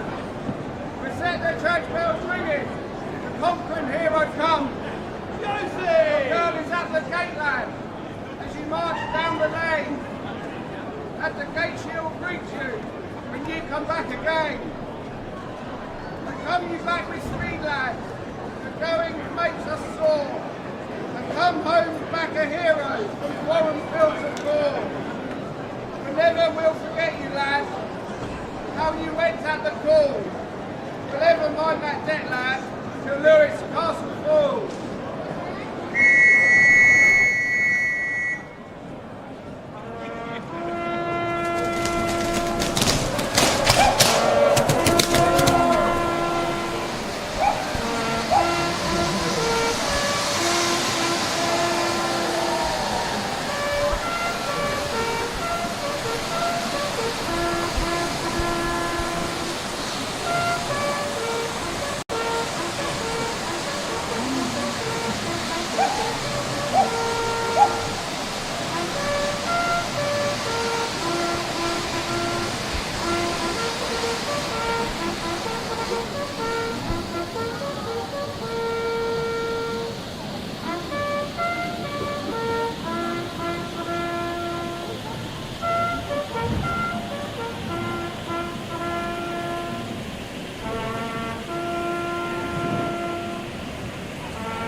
I've just been told that we have a listener in Israel. Guy Avney has been in touch, and thank you, Guy, for getting in touch, because obviously with these acts of remembrance going on here, we do of course think of what is happening in your part of the world, and also in Ukraine, and for me it makes this that we're seeing now all the more poignant.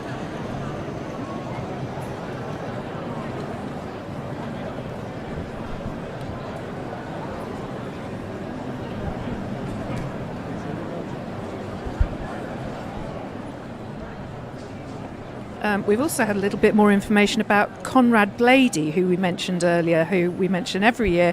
Now, Conrad apparently runs something called the Centre for Fawkesian Pursuits over in Baltimore, and he claims to run the only bonfire society in the USA. Well, that's amazing, Conrad. Keep going. We applaud you. Centre for Fawkesian Pursuits. He sounds like he's on the wrong side.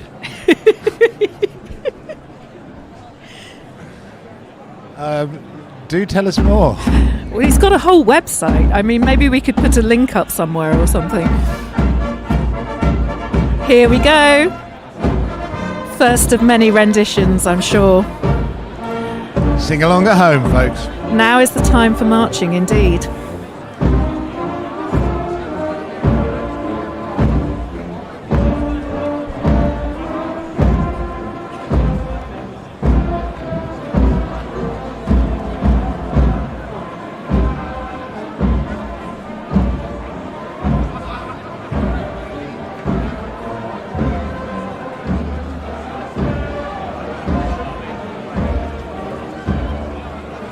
for the first rendition of the night that we've heard anyway, of Sussex by the Sea, aka A Horse Galloping, which was written in 1907 by William Ward Higgs and has been adopted since as something of a county anthem.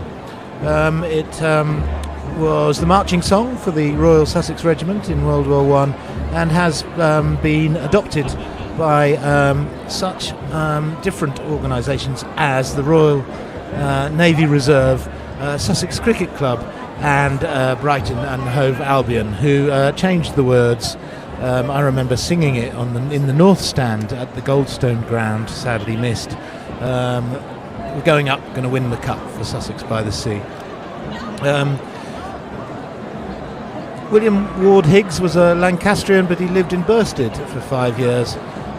Sadly, he shot himself aged 70 in the bath, and came thus to a sad and grisly end. But it remains one of the anthems of Bonfire Night, and we'll hear it again and again.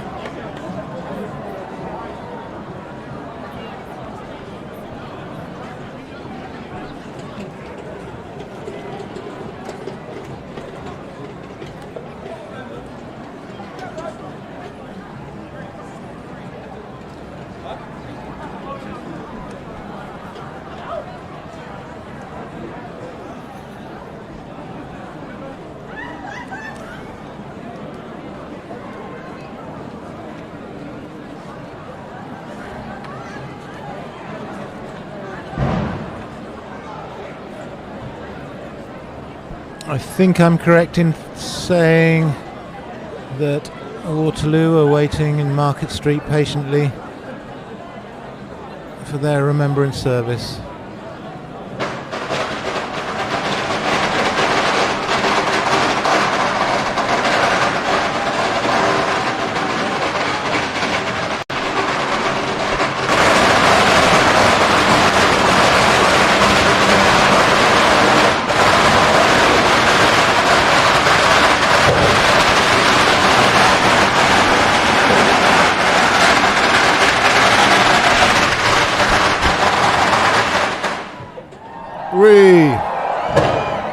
Little cheer there for Borough's firecrackers.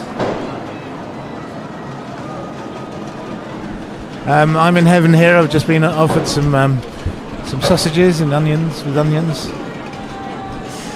which we were discussing earlier. Roger's just handed me a second beer as well.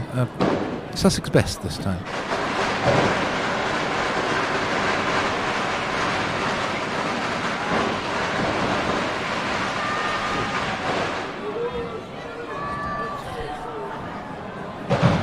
We've had a message from Michelle, who's tuning in from the south of France. She says she loves the British traditions. So do we, Michelle.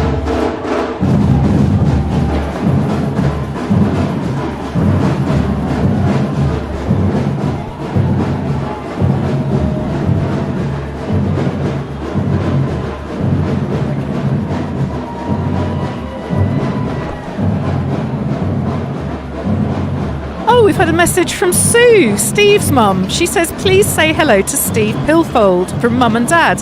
Hello, Steve. With a big thank you for helping to set up this live feed, and we are very, very grateful to your son, Sue.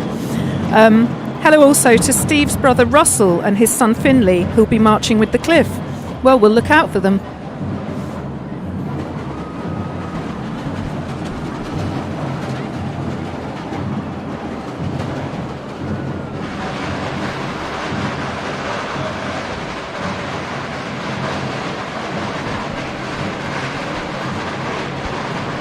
So they're turning them round lickety-spit now. We see Waterloo approaching from Market Street.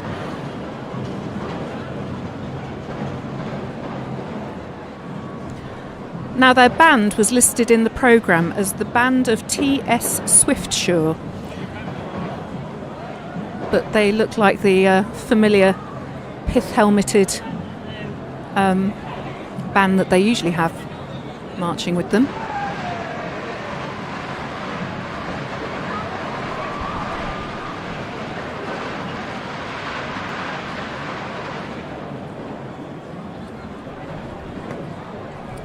Now, looking at the crowds now, you wouldn't have known the weather was so atrocious earlier.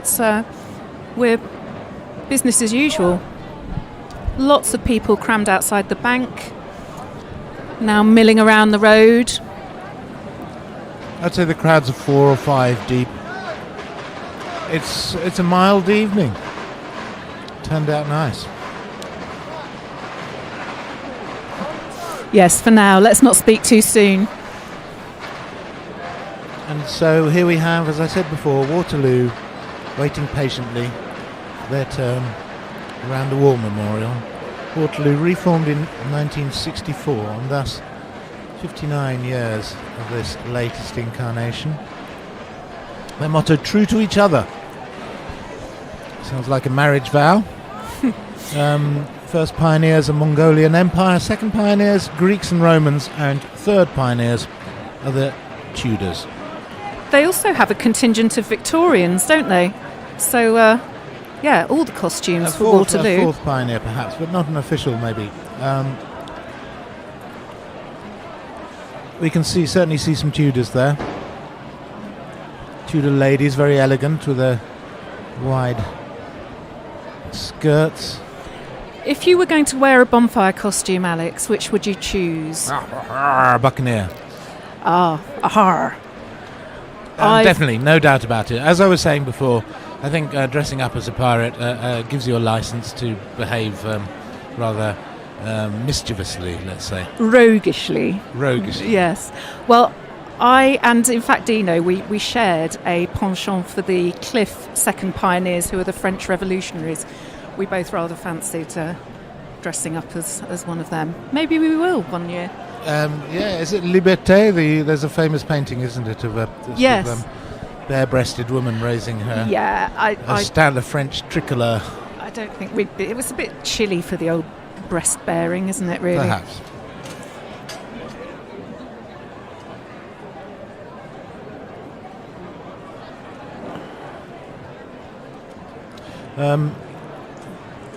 Like to say that Waterloo's latest president is Mich Lerec, who I've known for many years. What a great character Mich is. Good luck. I'm sure it'll all go great tonight in your first bonfire as president. Yes, congratulations, Mich.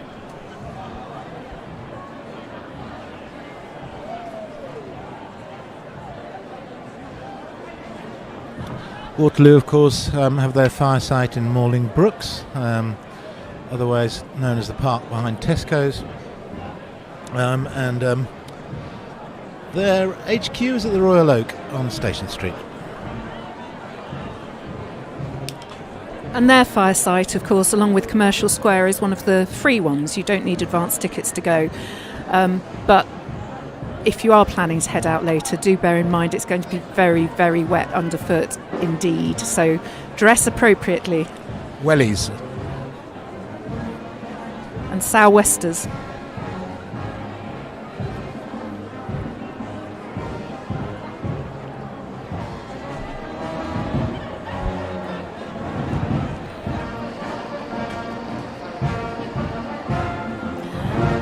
Right, we're sending a shout out to the Sheikh family in Lewes. Tariq Sheikh has been in touch.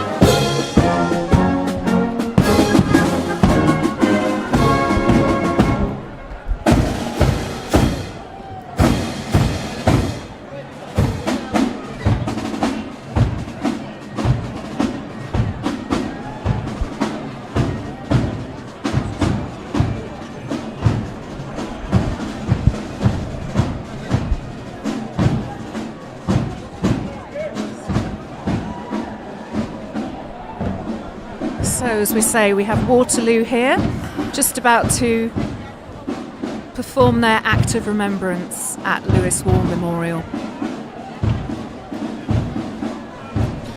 Waterloo in their red and white striped Guernseys and their red caps.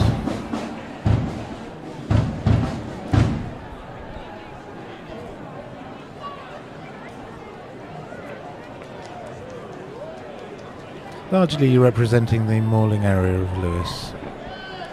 Must be said that the societies notionally each represent an area of Lewes, although of course there's no stipulation that you need to live in that area to be in the society. Now, Archbishop Michael Farley is about to speak. He has for the last couple of years done a really rousing address from the War Memorial, so we've been looking forward to this.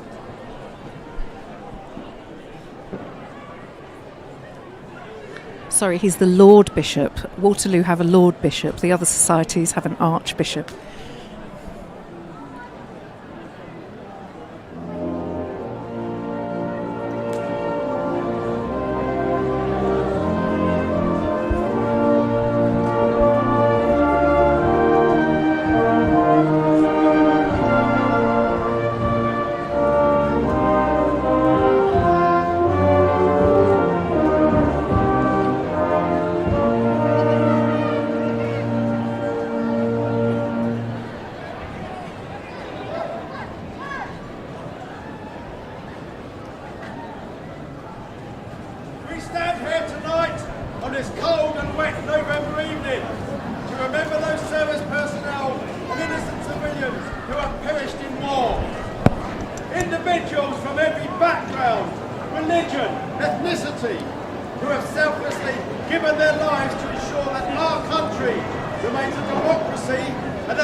Let us think of the men and women of Sussex, currently on active service, defending our freedom.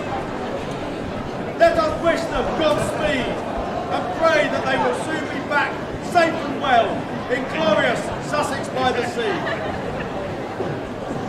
They shall grow not old as those that are left grow old. Age shall not weary them, nor the years condemn. At the going down of the sun and in the morning, we will remember them.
And up go the set pieces.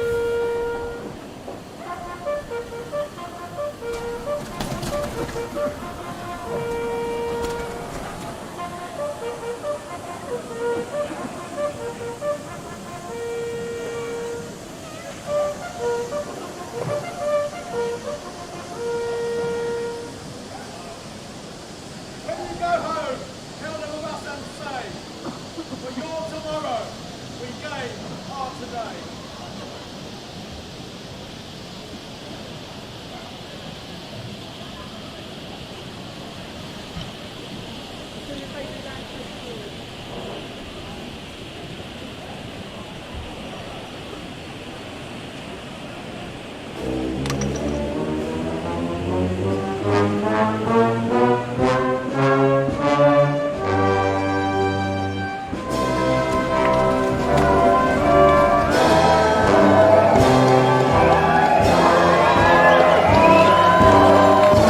Magnificent choice of music.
All night at the proms here. I can see some people bobbing in the audience.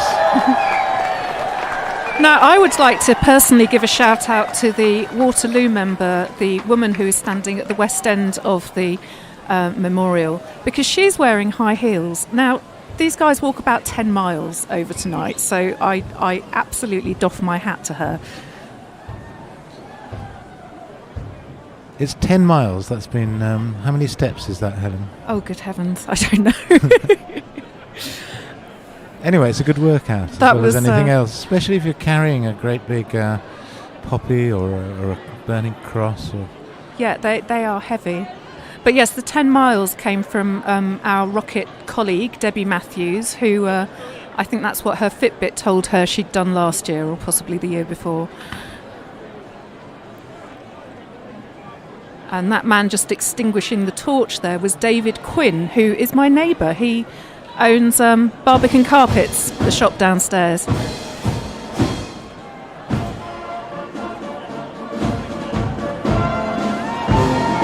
another rendition of Good Old Sussex by the Sea. Here we go again.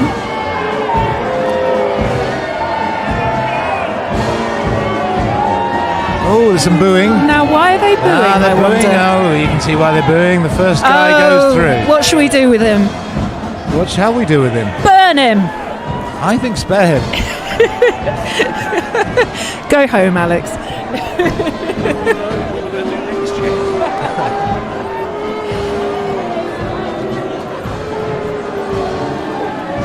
I absolutely love this pimped up mobility scooter. I hope that becomes a regular fixture. Here comes Henry VIII. So it's the Tudors coming through. Where's Henry VIII? I don't. Oh, see. you just missed him. He's just moving up the high street now.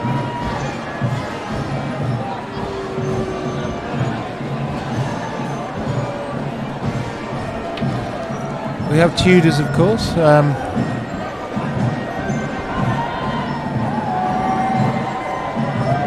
Henry VIII responsible for bringing Protestantism to the country.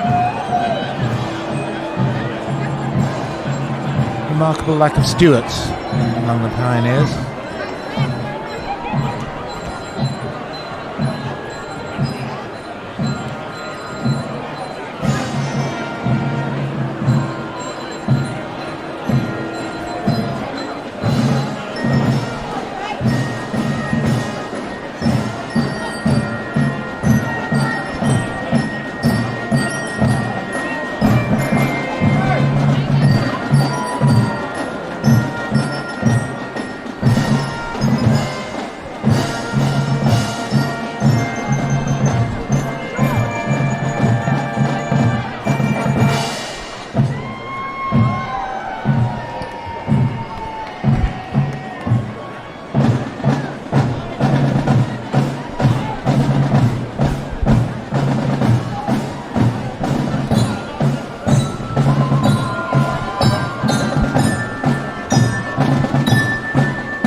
Here come the Raven drummers.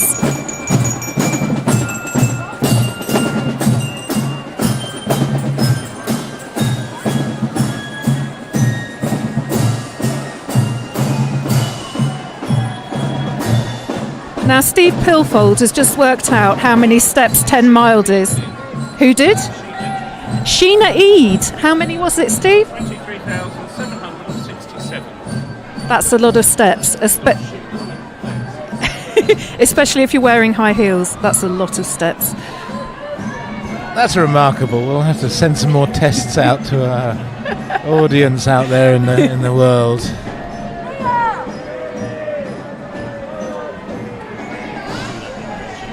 I just want to do a quick shout out from Emma to Ali Shine, who's babysitting for Emma's children. Ali, whose partner Paul Shine was a very, very staunch member of Rocket. We send her lots of love from Rocket FM and all the best. And well done. Emma's out there parading thanks to you babysitting. Cheers and all the best.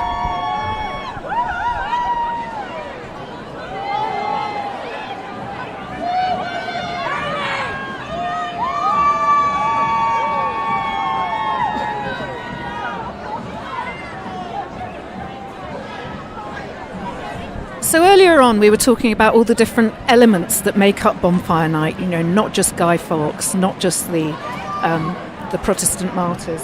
And the thing that I wanted to add into the mix was the kind of general spirit of independence that is so strong in this town and in East Sussex generally, that is encapsulated in our motto, "We won't be druv," which of course means we won't be told what to do. Yeah, I think it's want be druv. Want be druv, yes indeed. Which Harveys have taken on as their motto, I believe. Yeah, and there's a real sense of sticking it to the man round here, and some people may remember the boycott of the Lewes Arms pub. It's owned by Green King, and they dared to take Harveys off the bar, so the people of Lewes just decided not to go to the Lewes Arms anymore, and after a year of it being empty, Green King finally relented. Well, actually, it wasn't. It was actually more complex than that. Oh, was they it? didn't Okay. only boycott the pub, but they actually picketed the pub, and very vociferously and flamboyantly picketed the Lewes Arms, making sure that they did so and invited journalists from first local papers, then national papers, and then international papers and television stations were making a beeline for Lewes to see these picketing disgruntled punters who couldn't get their Harveys. And so whenever a Green King was mentioned in the press, international or otherwise, it was seen as being something of a, let's say, in the wrong, a big company that was depriving Louisians of their Harveys. And so that's why they caved in. And one of the tableaux that year was actually the Green King, wasn't it? He was an enemy of Bonfire, and he was exploded. And to this day, you can get Harvey's Best in the Lewes Arms, even though it's not a Green King pub anymore. Absolutely. Also, Tom Paine lived in Lewes. Now, Tom Paine was a philosopher and pretty much single-handedly sparked off the American Revolution. And was involved in the French Revolution.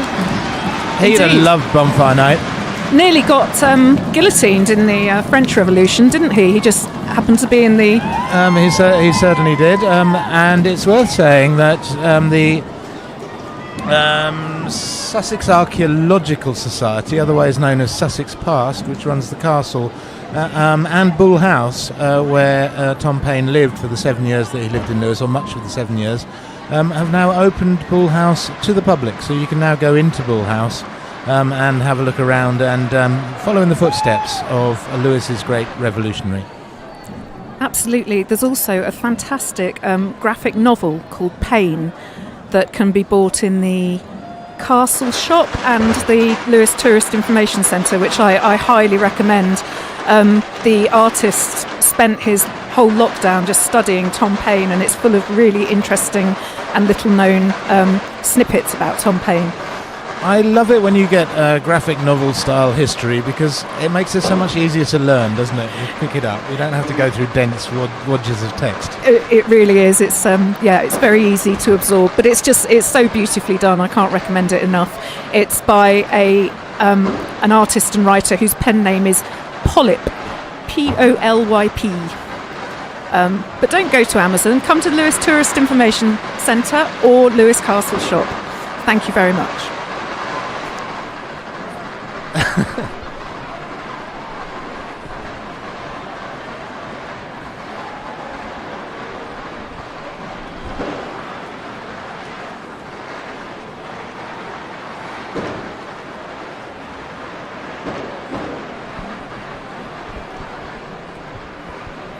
So a few more messages from you. Can we have a shout out for Doug the dog from Thomas, who's tuning in at Nanny's house? There you go, there's an enigmatic one. Well, I'm glad Doug the dog is at home, because you really shouldn't bring your pets out to Lewes Bonfire. It's not suitable for them at all. And to any dogs and cats that are listening, we hope you're having a happy and peaceful evening. From Lil Z, watching from America.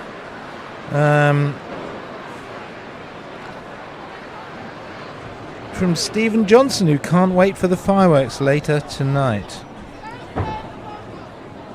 The messages, it must be said, as the number of viewers increases and the amount some of them seem to be drinking increases, are getting more bizarre and random. Are we getting more typos? We're getting more typos, and we have to pick and choose and carefully eject certain ones that don't really fit the bill one way or another for one reason or another. I'm going to hand over to Helen, who will pick out some other jewels from our viewers, our audience. We have Lucy Guyland or Guiland from the Caribbean, Trinidad. She's watching and she says congratulations. Well, thanks for tuning in, Lucy. Glad you could join us. We've got our shout out to Z, who's watching from American. And Chrissy wants a shout out to Ian, Shelley and Abby, who are walking with South Heighton, and Gareth walking with Waterloo. Love Smizj and Dids. That may have been a typo. Right, here we are, the last post. I think that's marching rather than walking, is it? Processing.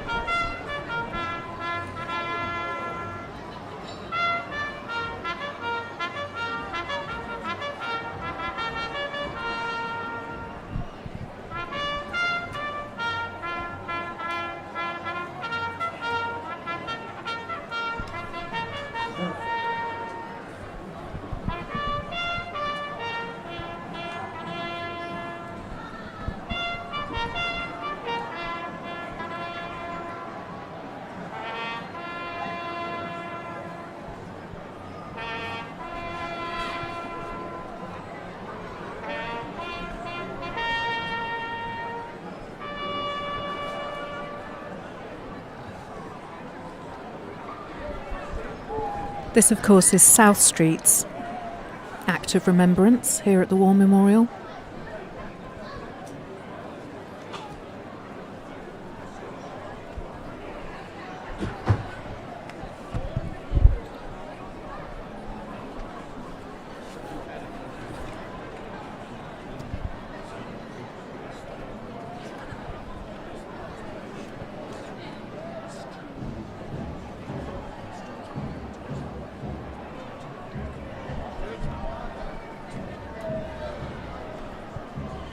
South Street, of course, founded in 1913.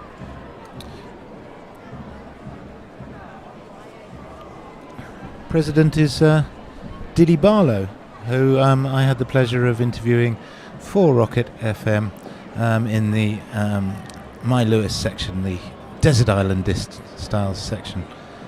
Former presenter on Radio 4 and broadcaster. And I must say, a tremendous Dwyle flunker as well. Have Dwyle flunked against Dilly on several occasions outside the Lewes Arms, and she puts a lot into it. Very impressive. We can tell South Street, of course, by their brown and cream hooped Guernseys, and their first pioneers are from the mid-Georgian period. Their second pioneers are from the English Civil War. And tonight they're marching with 3 bands. One of them is a pipe band and also the Expedient Jazz Band. So we should see all of them soon. It'd be interesting because I'll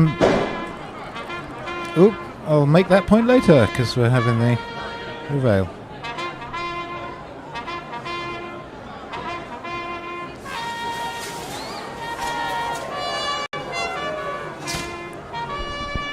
Now that was impressive. They all burst into flames at exactly the same time. Very slick.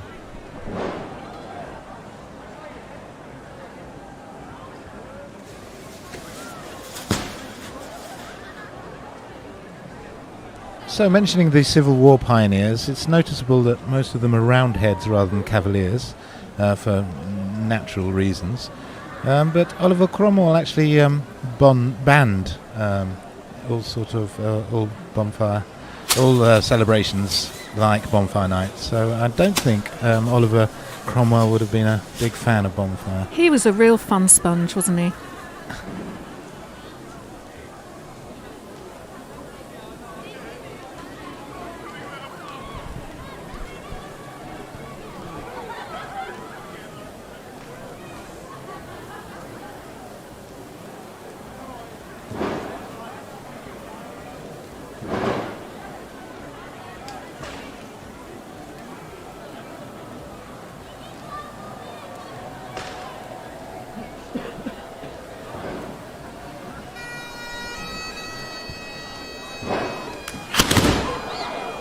There's a very strong smell of cordite coming into the flat from the remembrance poppy in front of us.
Glenduet pipe band are playing.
Very impressive performance, I'm sure you'll agree.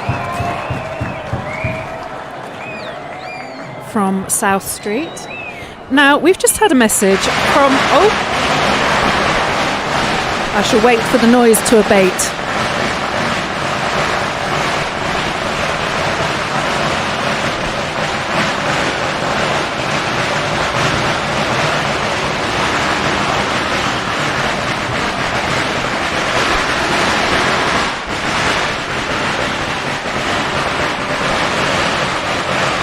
It's the Wombles. This is South Street always have a children's tableau, so this must be it, the Wombles. I wonder if they'll be doing some litter picking tonight.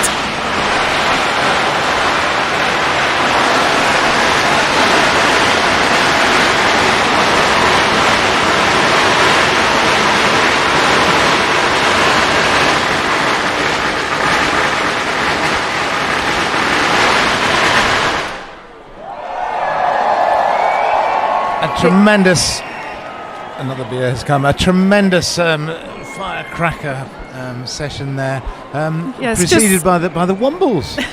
It's Uncle Bulgaria is about to get his comeuppance, sadly.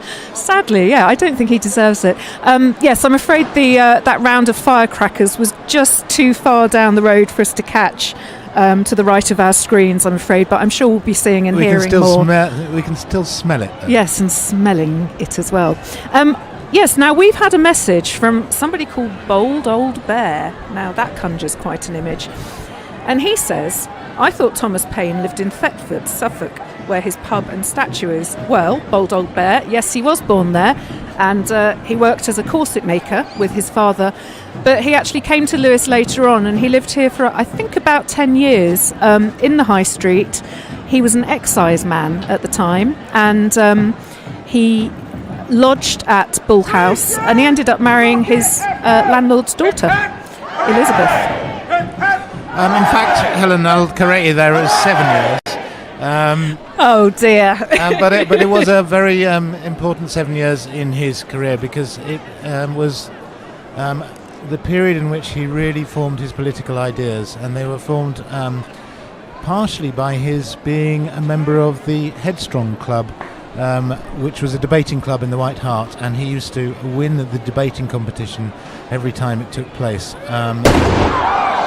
He also wrote his first pamphlets in Lewes, and really formed his political education here. In future, I'll leave the history to Alex. You were only 3 years out, Helen. I obviously hadn't read the graphic novel with enough attention to detail. But of course, Thetford is right to claim him as his birthplace as well. There is a statue of Tom Paine outside the library, and as I say, Bull House is now open to the public. Katie Croydon says that she hasn't missed Lewes Bonfire in 22 years, and she's gutted to be missing it this year. Well, I'm sorry you couldn't join us, Katie, but we hope you're enjoying the live stream.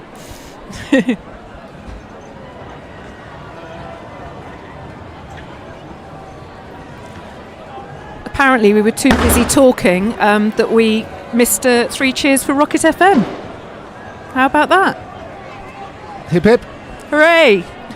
You can't really cheer yourself, can you?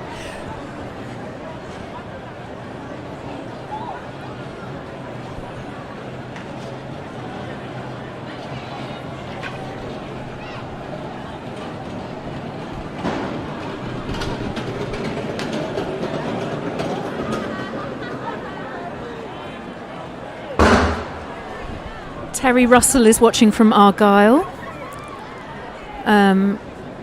Have more American viewers, more suggestions on where we should be directing the camera. We really are trying, I promise.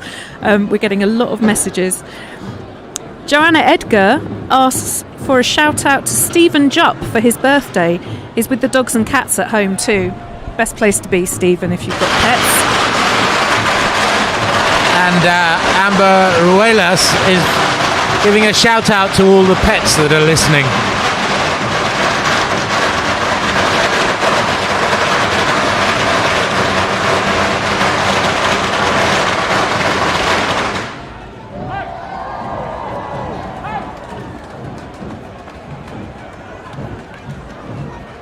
Helen on extra special camera duty there. Yeah, Trying to catch the unfortunately, firecrackers. Did you catch them? no, they were just too far up the road, I'm afraid. We'll get some firecrackers. We will. We do will. try.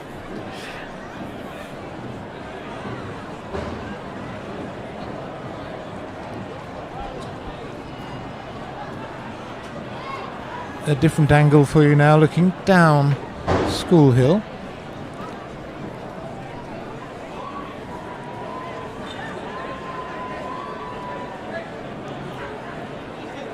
Of course, each society has several visiting societies from other parts of East Sussex with them each year.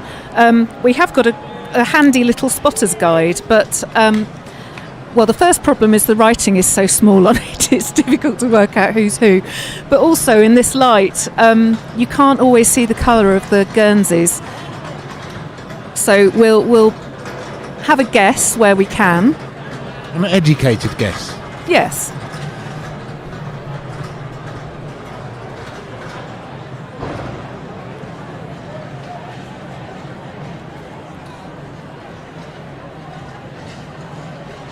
It's really starting to thicken out. People are swarming up Market Street, joining 6 deep on the pavement. There's nowhere to move. People are stopped. They're wondering where to go. Is there a shortcut? Is there a twitten they can dive down? Turning back, trying a different direction. The rain seems like a thing of the past. It's fine weather for Bonfire.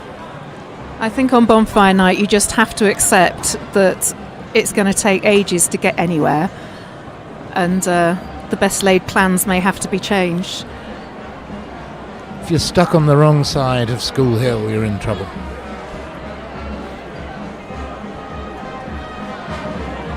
Oh, this must be the Expedient Jazz Band.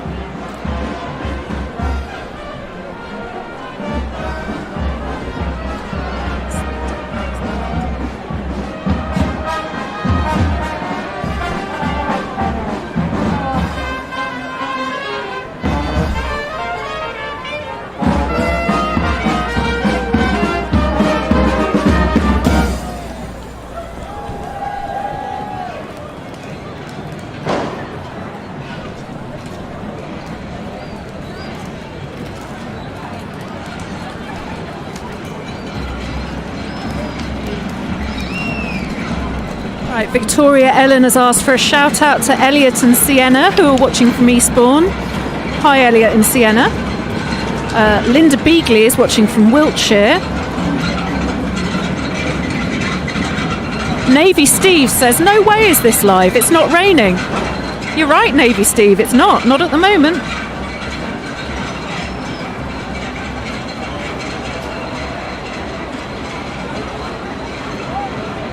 Amber Rulers asked for a shout out to Eric from Norway. Hi Eric.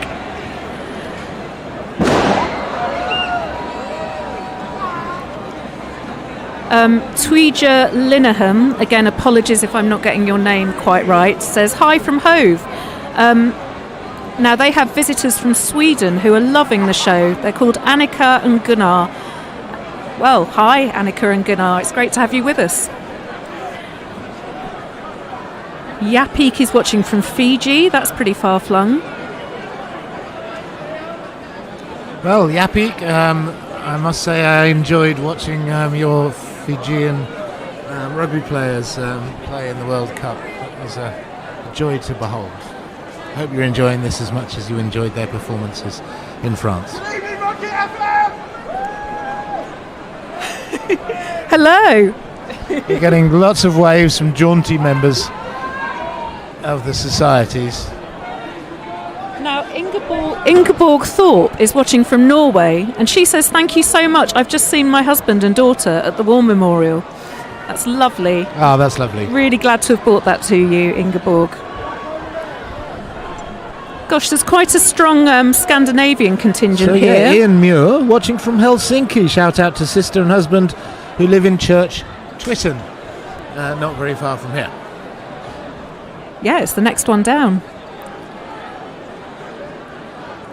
Susie Cunningham Kemp is watching with her husband Mike, who is... and they're in St Lucia in the Caribbean. Wow. Stig Drives, shout out to Jane, watching from Hadley. But Jonathan Molin, a bit further afield, watching from Sweden. Love Bonfire Night, so do we.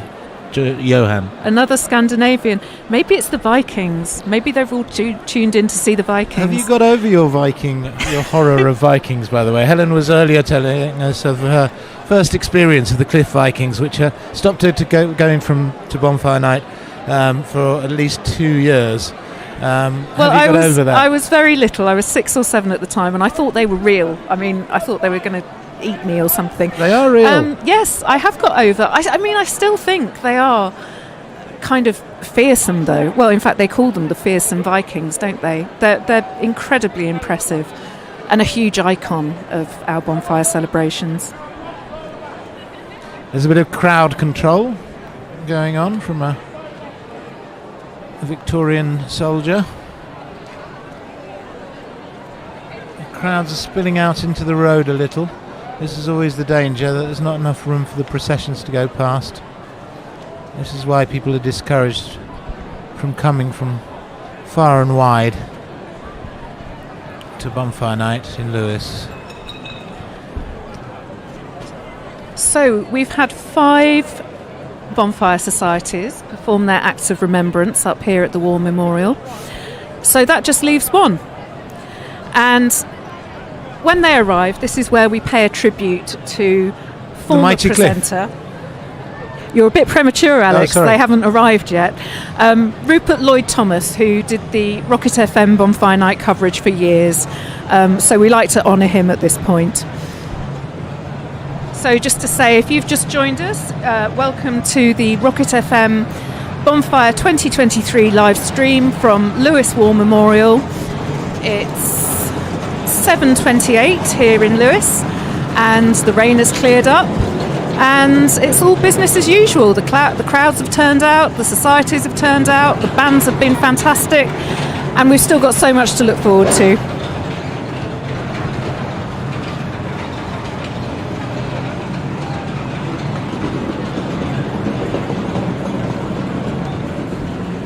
And of course, we're very glad that you've joined us.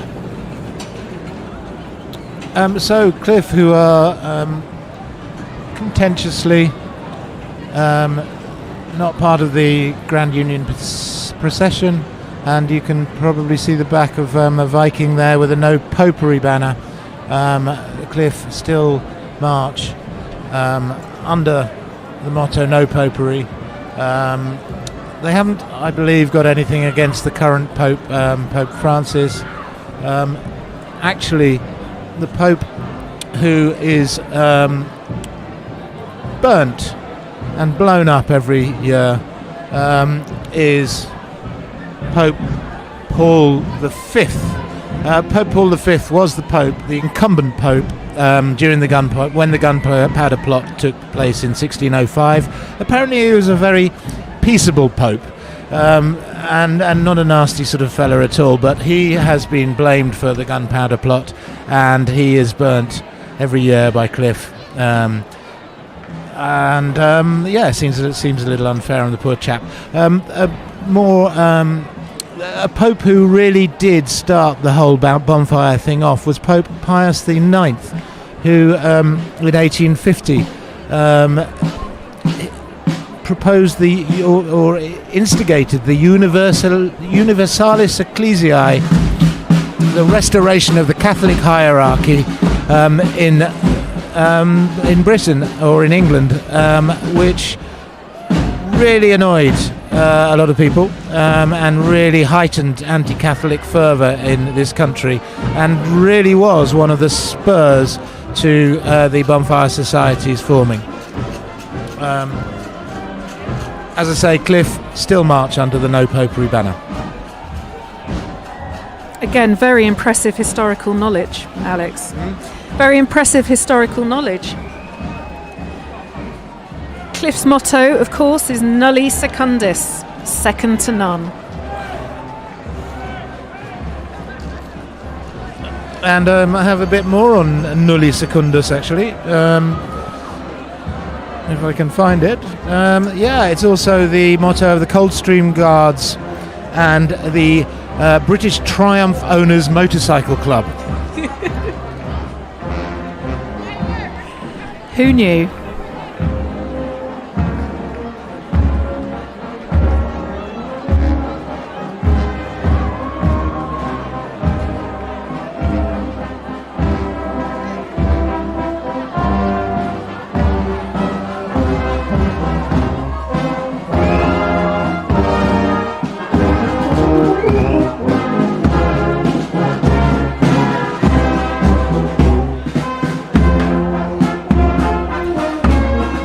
Cliff's first pioneers are the aforementioned Vikings, of course, the fearsome Vikings. Second pioneer, French Revolution. Their far site is in Ham Lane, but this year, of course, they have not cancelled their fire site, but they have stopped the public from coming, so it's a private do for the Cliff Bonfire Society members this year, for obvious reasons, health and safety reasons. It was very wet out there.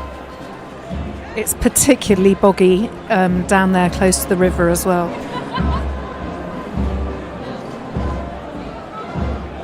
So, talking about the No Popery, in 1981, shortly after my second ever bonfire, Ian Paisley came to Lewes to try to stoke the fires.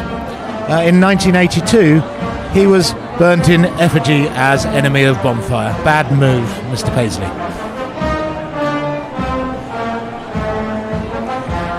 For people who don't know about the Tableau, each society chooses what they call an enemy of bonfire each year to burn in effigy, and they spend months making these incredible likenesses, which are usually very witty, very humorous, and are absolutely stuffed with explosives.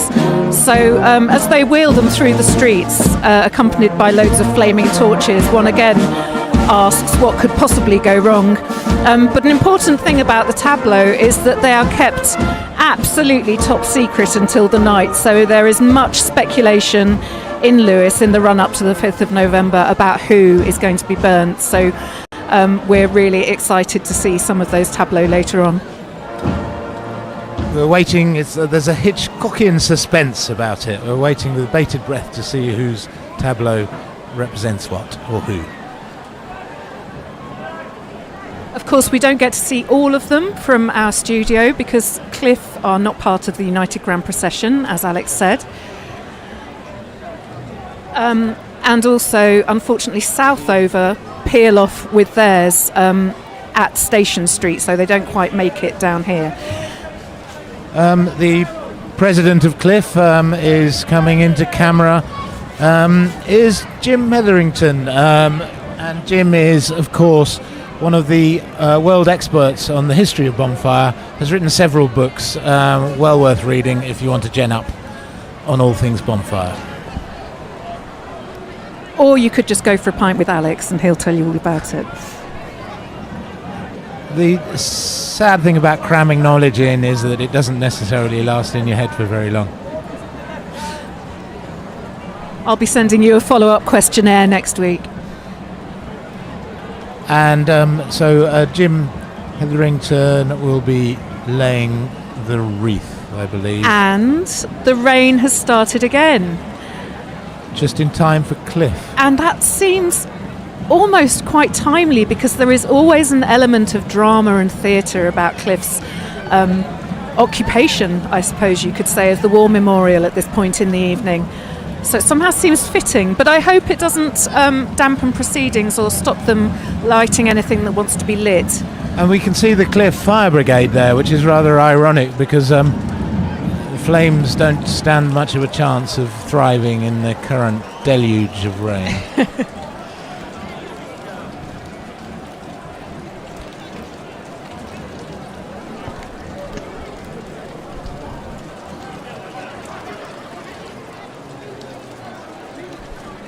It must be said that the Cliff members are hardly flinching from the rain. There's no sign. They're not. There's a chap holding his poppy there defiantly against the rain. You could use it as an umbrella, actually, couldn't you? It would be very effective.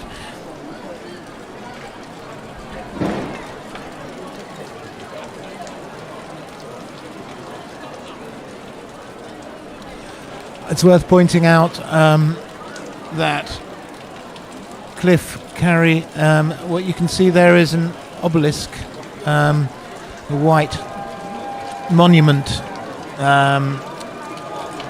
represents the Martyrs Memorial up on Kilfale in the hills above the centre of Lewes, the memorial that was erected to mark the martyrdom of the 17 Protestants burnt at the stake just around the corner from where we are now by Queen Mary in 1557. If you walk up to Kilfale, you can have a look at the War Memorial, well worth the walk.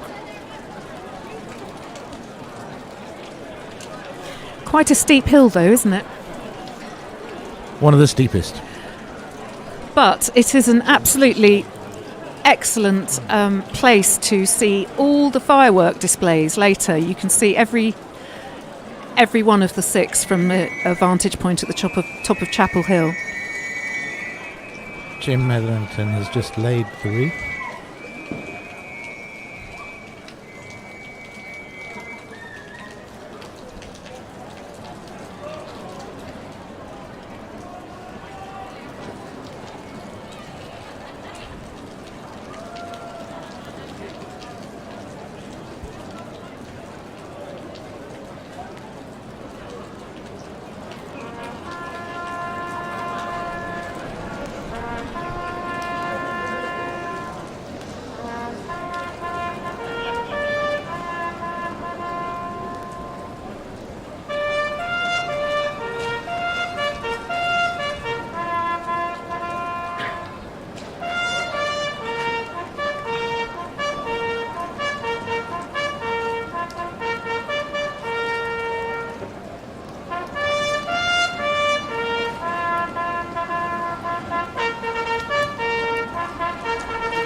barely see anything out the window as we speak, with all the smoke.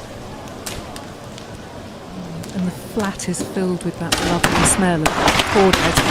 And here we go, the poppy petals once again. It's a beautiful touch.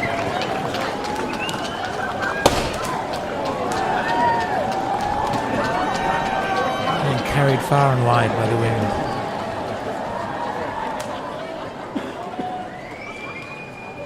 There's one remaining, fluttering to the ground.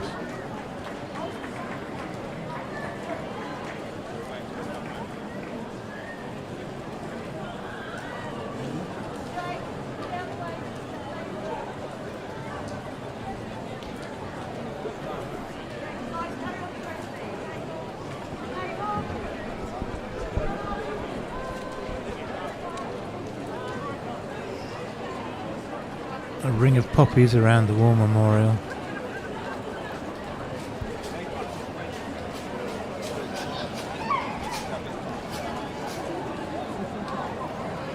Of course, it's Remembrance Day in a week's time, and a lot of people will be back at this very spot on the 11th hour, 11th minute of the 11th hour of the 11th day of the 11th month. Have I got that right? One too many 11th in there, isn't there? I think the minute might have been a I bit too think much the precision. minute was too much. Maybe we should instigate that. Anyway, the people will be back. It's one of the most touching events in the Lewes calendar. Quieter than Bonfire Night, but very, very worth coming and paying your respects to those who fell in the two wars and the other wars for their country.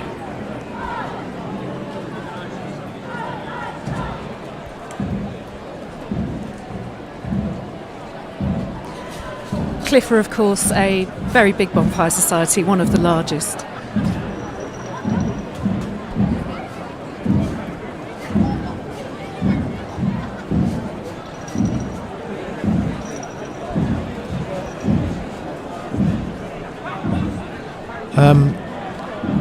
Roger has just whispered in my ear a reminder that Lewes historian, or Lewes-based historian Graham Mayhew has written an amazing book listing the histories of all the fallen, the names on the memorial.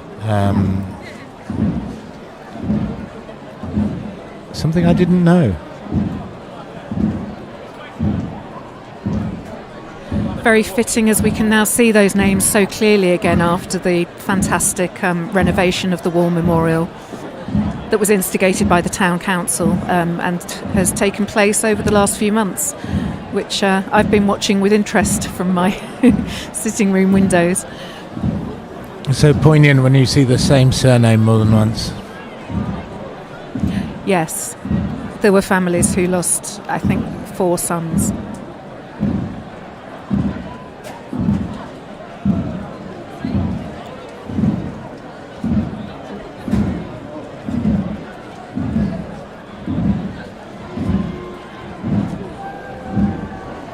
Now this is a sort of hiatus for Cliff, you feel. They've done their sombre and solemn duty. Let the party begin. They're ready to march. They are. They're never in a hurry to leave the memorial, though, Cliff. This is their patch of turf for now, and they like to make the best of it. Of course, Cliff's headquarters is down at the Dorset Arms in Cliff on Malling Road, and their bonfire prayers at midnight are around that area at the end of Cliff High Street. These are intimate occasions that the public aren't encouraged to join, but it's when the bonfire societies say goodbye to the evening and say their bonfire prayers. And celebrate their successes, often in quite a raucous manner, can we say? I think a raucous manner. I have happened to past one or two, and this is when we haven't heard many rookies, many Lewes rousers or rookies tonight, but this is when the rookies really come to their fore, when most of the public have gone to bed and the societies are letting their hair down. All 6 of them have their own site, and It's an interesting thing to witness, but as I say, it's an intimate, private occasion, not to be gate crashed. Or maybe some people gate crash it every now and again. We'd never do something like that, would we, Alex?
Right, Cavell Reynolds has asked us to give a shout out to Susan Ransom, who has been in Cliff since 1950.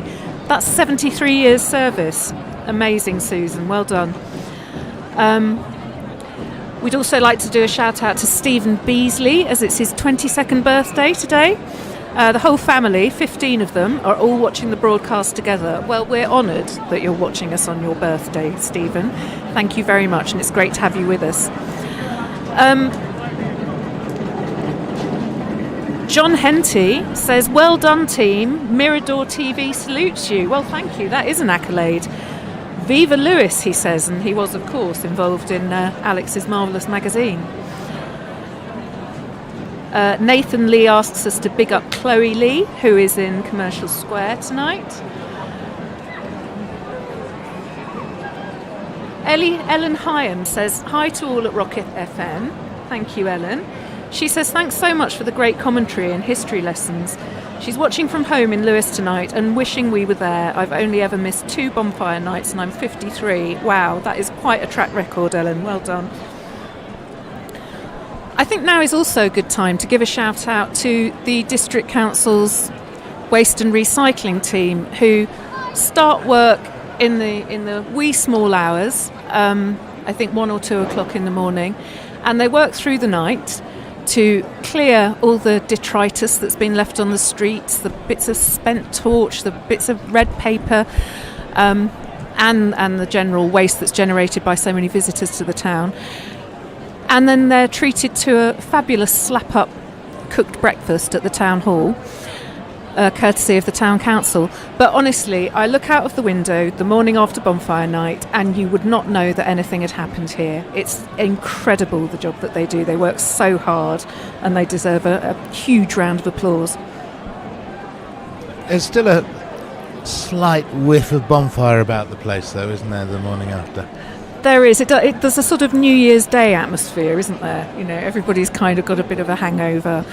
The streets tend to be pretty quiet.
And we've just spotted our friend, the gentleman in the wheelchair, who sent a message in earlier. Paul Mockford, Cliff veteran Paul Mockford, who sent a message in, is there in the wheelchair, greeting his comrades and fellow members of Cliff.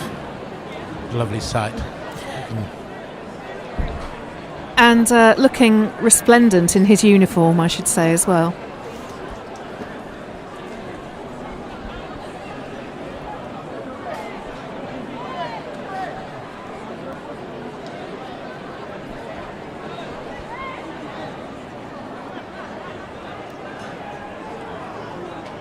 It's great when you see anachronisms, like in this case, a First World War general chatting to a Victorian soldier with some sort of Restoration era smuggler behind, and That's Bonfire.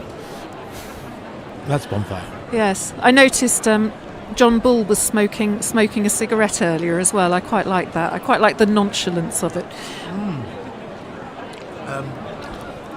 Would John Bull have smoked a sort of clay pipe, maybe? I think a clay pipe, yes. Of course, manufactured in Pipe Passage, just up the road.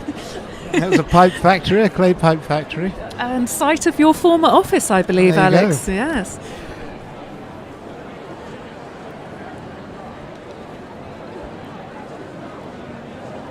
There was a large pond in the back of my former office in Pipe Passage, which I learnt was 5 foot deep, because I once jumped into it and it didn't come over my head. That was apparently for dipping the pipes in and cooling them when they were made. And also dipping the editor in. Well, just once.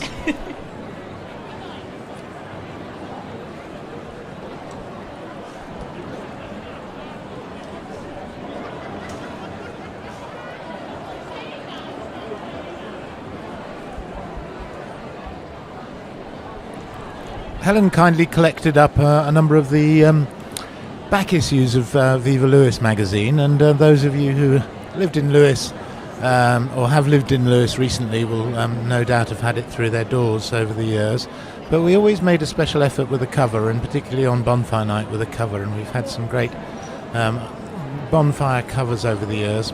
I think my favourite was by Neil Gower, who did so many of our covers, and I'm very proud to say that I asked him to do this, but he depicted a pope, a Francis Bacon type pope, with a speech bubble coming out saying, "Oh no!"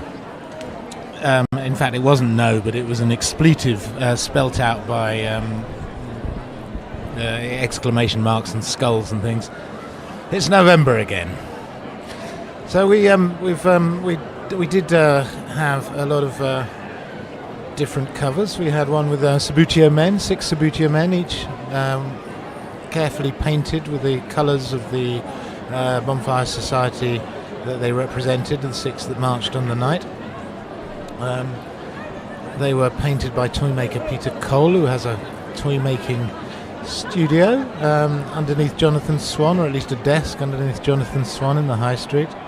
We had one by Peter Messer, our second ever issue, a painting by Peter Messer, the Lewes painter who paints very realistic scenes in with a surrealist twist to them. We're showing the Neil Gower one. Which? If you turn it around, I'll see which one it is. Is it the? Okay, it's the Pope one. Yeah, you can see the Francis Bacon-like Pope. We've got things going on outside. Enough of we Viva have Lewes. Vikings. We have stuff going on. Cliff are coming down with the Vikings. Calm yourself, Helen. Ooh, but I'm loving the warmth of those 17 burning crosses. Who needs heating when you've got 17 burning crosses? The 17 burning crosses representing the 17 Protestant martyrs burnt at the stake in Lewes between 1555 and 1557 in the reign of Bloody Mary.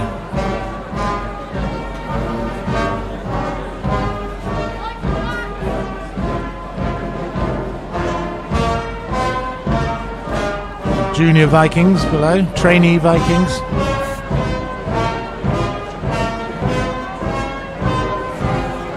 One of them hasn't even grown horns yet. How does one train to be a Viking?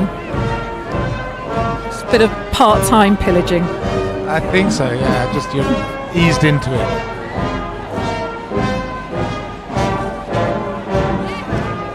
Interesting, there are a number of female Vikings. You never really see much evidence of female Vikings in the old history books. No, they weren't the ones going and doing all the raping and pillaging. I understand not.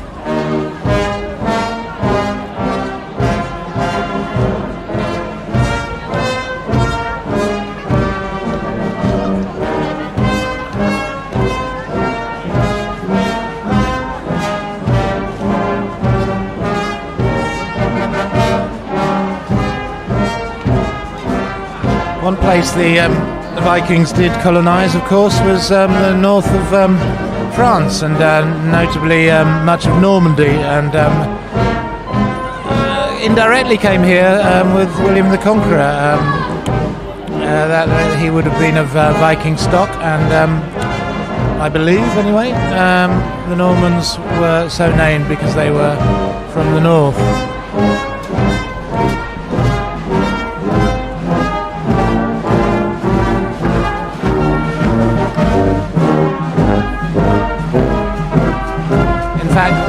The town of Dieppe, across the ferry, across the channel from Newhaven, is Old Norse for deep.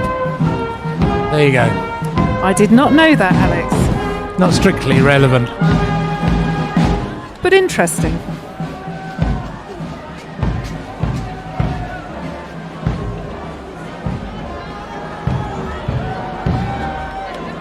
We've still got Vikings. There's so many Vikings. Now, do you know what? In all the excitement, Alex, we forgot to honour Rupert Lloyd Thomas. So should we do it now? of course, And here they come, the mighty Cliff. I think that's meant to be said as they approach, rather. Yeah, I'm towards really the sorry we're a bit late, but we squeezed it in. middle of their. nevertheless. So the second pioneer is Restoration, is it? Is that right? No, French Revolutionaries. French Revolution, sorry. Yes, they're the ones that I covet. So we've now got 2,500 people watching, so welcome to every single one of you. It's great to have your company. Now, last year's live stream, the total views over the last year came in at 71,000, so You're in good company. that's quite extraordinary, and we were quite overwhelmed by that, so thank you to all of those people. And hopefully some of you will come back and watch this live stream tomorrow or later on, or perhaps in the summer.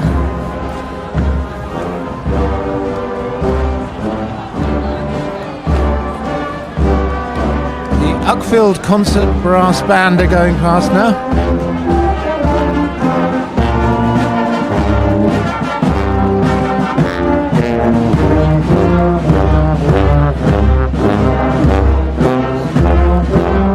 They'll always be in it.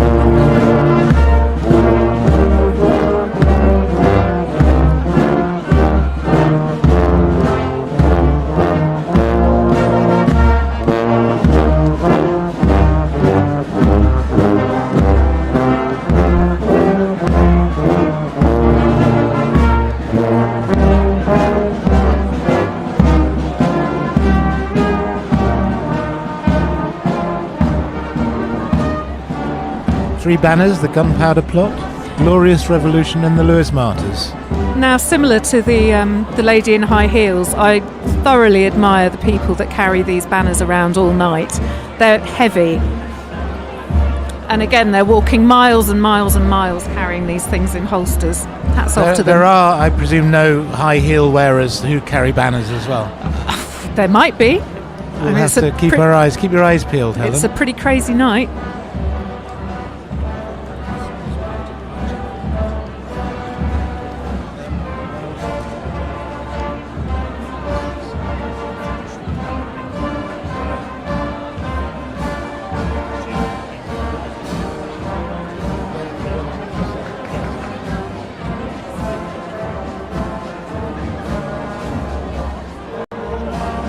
I understand that one of the banners that I just mentioned going past was painted by Jim Etherington, the president of Cliff, a multi-talented man, a president, a writer, a sign painter. There is a tradition, of course, of painting banners in Lewes. Another proponent of that art is Peter Messer of Commercial Square, who of course did one of the Viva Lewes covers that we earlier mentioned. And here we have the replica Martyrs Memorial coming past, again on Kilfale Hill, celebrating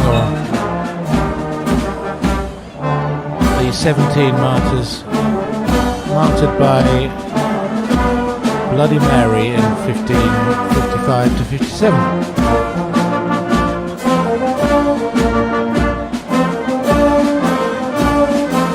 Heathfield silver band going past.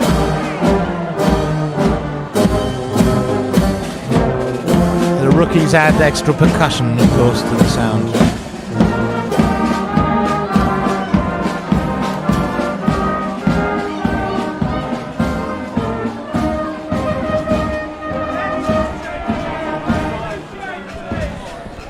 Of course, collecting for charity is a big feature of each Bonfire Society's activities on the night, and you'll have heard Cliff asking people to give generously. They this evening are collecting for St John's Ambulance, the Sussex Heart Charity, the Air Ambulance, and the Phoenix Centre in Lewes. And a spark just flew through the window. It's not a bucket though, it's an amazing fiery trolley that they're collecting money in. Did you see it there? Incredible, yeah. I have to say, I always find on the following morning lots and lots of little bits of red paper and bonfire detritus that's flown in through my windows. You've never had a rookie go through anything like that? No, but the night is young. We're friends of Bonfire, Helen. We're not enemies of Bonfire. Oh! That sounded like it came through the window, yeah. But it was outside. That really made us jump. Of course, some bonfires have more rookies than others, and it depends on where the police stand on it. Sometimes they ban them completely, and people kind of obey for much of the night. Sometimes they come back in force. I'd say this is sort of quite light on the bangers tonight, quite light on the rookies. What would you say? It is quite light on the rookies so far, but I would say that we'll hear a lot more of them in the We're Grand not in the United rookie hour procession. yet. Yeah. Well, of course, the famous Lewes Rouser was the particular rookie particular to Lewes. I just flinched there. You're not allowed to flinch. The Lewes Rouser, apparently, back in the 1850s, the rookies there used to make a hand make for the occasion. Lob into enemy of Bonfire's houses were 14 inches in length and powerful enough to melt the lead on the window frame. So they're not quite as powerful as they used to be, but they're still pretty powerful. The Lewes Rouser, of course, a name used by the late and great John Eccles for his column on history that he used to write in the Sussex Express.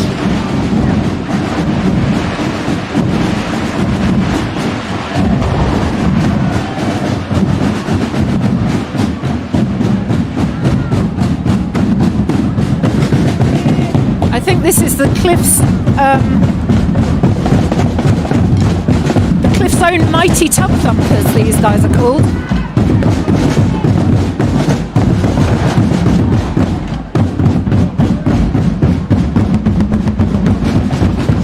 Good old Cliff, says the banner, and it must be said that Cliff are a hard act to follow. They do their affairs with such gusto and spirit.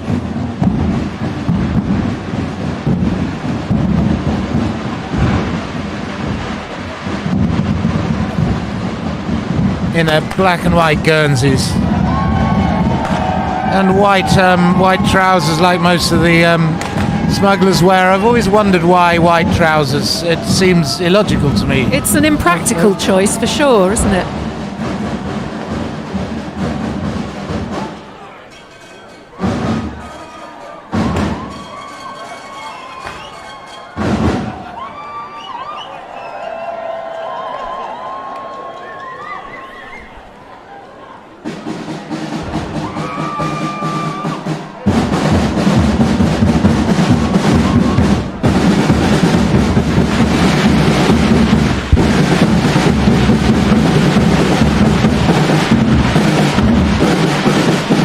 here we have the earthquake drummers. I just asked the chap carrying the banner to turn it around so I can see what it is. You can possibly see that in the camera. Thank you very much.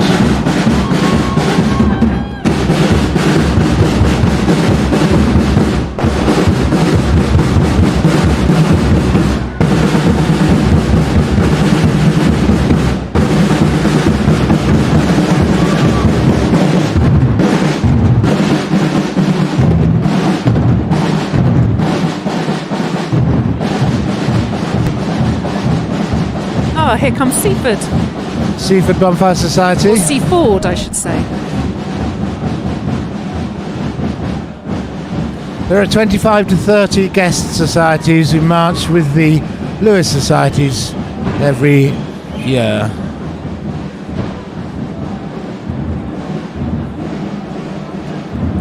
Northam. The tricolour hats. Tricorner, sorry.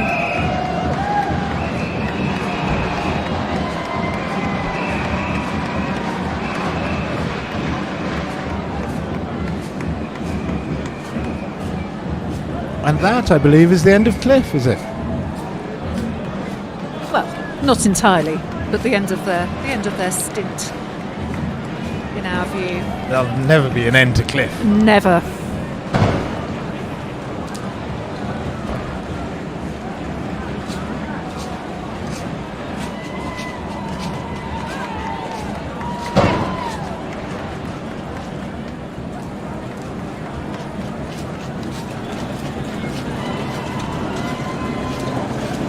So it's a tough job pulling those cracker barrels. They're heavy, they're unwieldy, but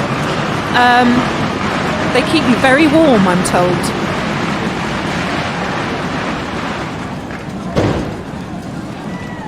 So to the uninitiated, the tar barrels are carried behind the procession, and all the torches, when they are spent, are dropped to the ground, and members of the societies pick them up, throw them into the tar barrels, where they burn away.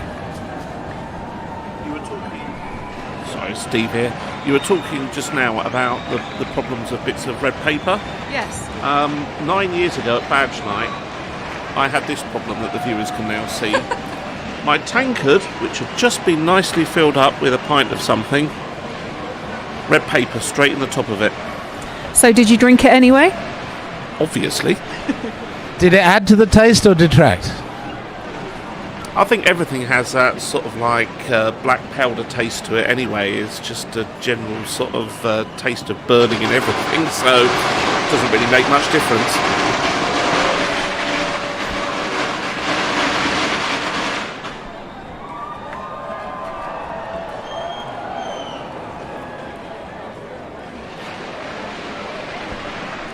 Right, so it looks to me as if we're just about to see South Street Bonfire Society leading the United Grand Procession. And of course Cliff, who were last, are not joining into that procession for reasons previously explained. They'll go down to Cliff and celebrate on their own in Cliff for the time being. The other 5 will be in the Union Grand Procession, which basically, I would say, is the mainstay of the procession. Yeah, it's the biggest procession of the evening. It's the only one that almost all of the societies take part in. And it's an opportunity for them to, have a really celebratory march past all the crowds, showcasing their costumes, their tableau, their banners. And here's where we learn that who's in the tableau. Yes. Or will be revealed. Indeed. If we recognise who it is, that is, Helen. Yeah, we sometimes get that wrong, which is embarrassing. I think we've already seen South Streets, haven't we? Because it's a children's tableau, and that was the Wombles. Who, I agree, really don't deserve it. Tobermory. What did Tobermory ever do against Bonfire? Well, he was a litter picker, wasn't he? I mean, they're here to help. Surely that's good.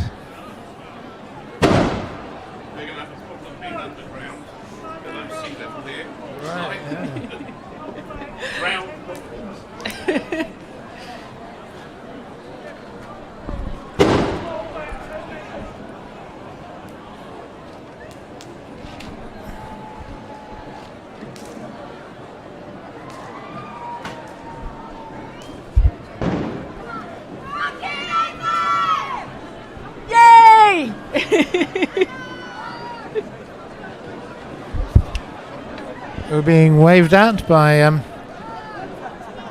some supporters, I think. no, they're supporters. I'm just wondering what their pioneer is, or what they're dressed as. I'd say maybe American revolutionaries, is it? Possibly. I can't see who it is in the banner, but they were very heartily waving at us. Nice to be appreciated. And they're going either side of the war memorial, rather like the peloton splitting in a roundabout in the Tour de France. Very nice to see. I'd like an aerial shot of that. Pipers going past.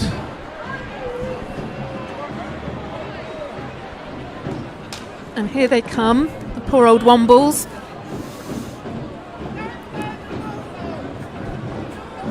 What shall we do with the Wombles, Helen? Well, I guess we've got to burn them, haven't we?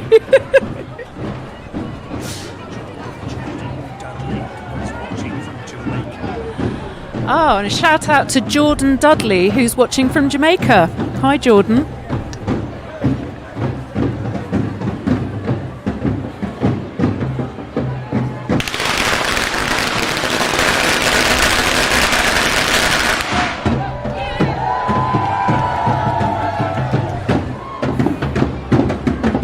A classic bit of non-flinching by a member, I think, of South Street, who just stood in some firecrackers and just stood as if nothing was happening. Ian Healy says the only honest man to enter Parliament was Guy Fawkes.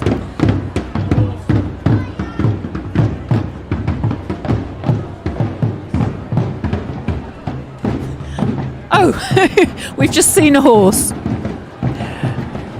Ah, we have seen a horse. Anyway, as to Ian Healy's comment, I mean, that's what you say, Ian. We couldn't possibly comment, could we, Alex? I understand there has been a lot of dishonesty in and around Parliament in recent years, but I wouldn't say that every politician was dishonest. Well, I mean, there's a lot of recent stuff that is a very recent matter of public record, isn't there? But I have been anyway. reading the papers with interest in the Yes. last few days. But Rocket FM doesn't do politics, so let's talk about something else.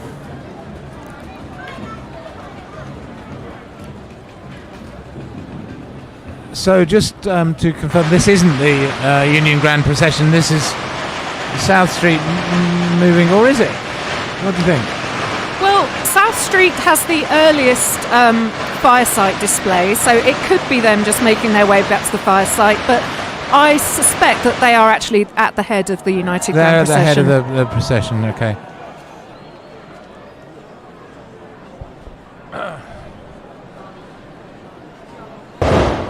See if we can get a reaction if we wave to the South Street. Do they wave back?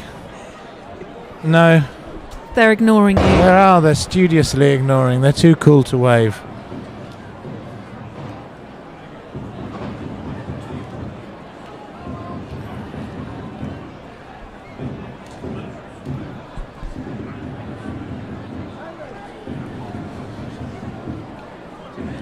So what do you think of the colour combination of the Guernseys of South Street, Helen? It's an interesting combination. It is. I mean, easily mistaken for Cliff at night. Yeah.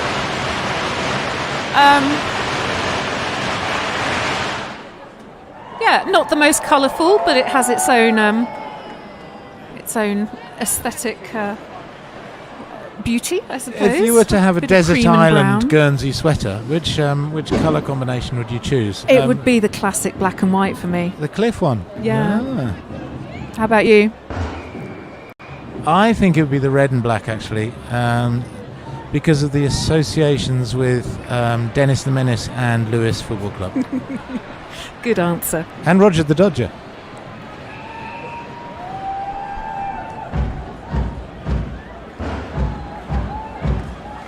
Now, we're still getting the odd comment asking us to change the camera view.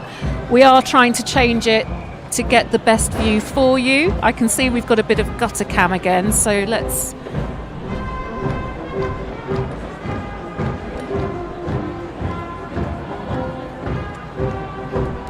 There. Everyone happy with that? All Probably send your not. messages in. But we try.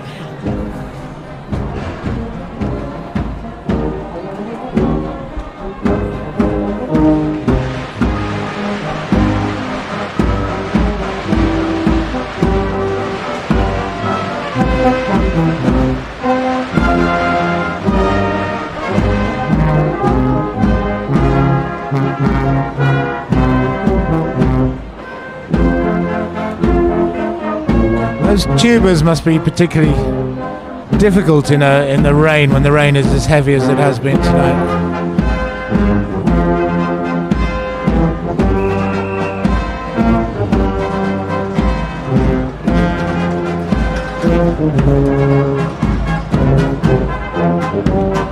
But just to let you understand, if you're not in the area, the rain has stopped and it is again a mild evening. I wouldn't be surprised if another flurry came across, but it hasn't been by any means a washout.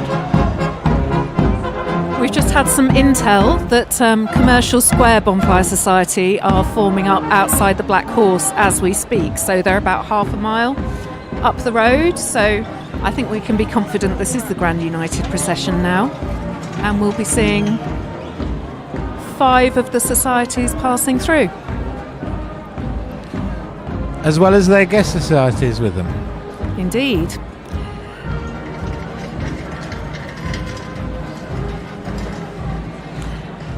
Emily Matthews Hart wants us to give a shout out to her Uncle Ryan, who is 70 today.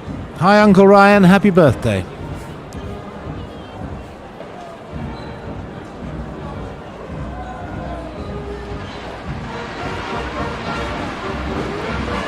Oh, and of course, predictably, we've had a message from Tusklet saying the camera was better where it was, got to see people more and onwards. Well, Tusklet, you can't please all of the people all of the time. And we'll move it around every now and again.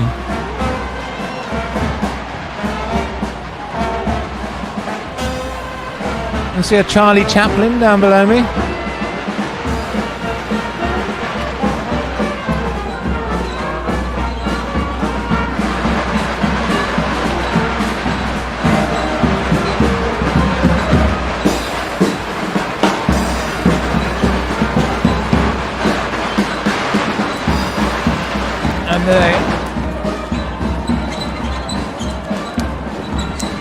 That's that's South Street coming to the end of their procession now.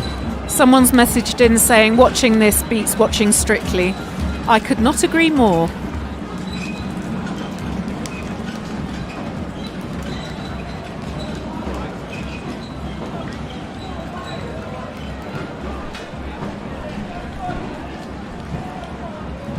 Closely followed by Waterloo.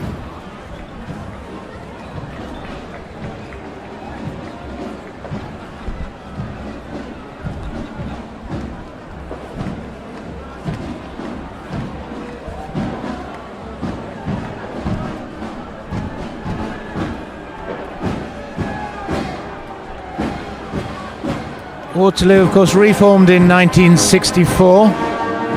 They must have been overjoyed when ABBA won, 10 years later, won the Eurovision Song Contest with a song named Waterloo. Must have been a fun moment for Waterloo members.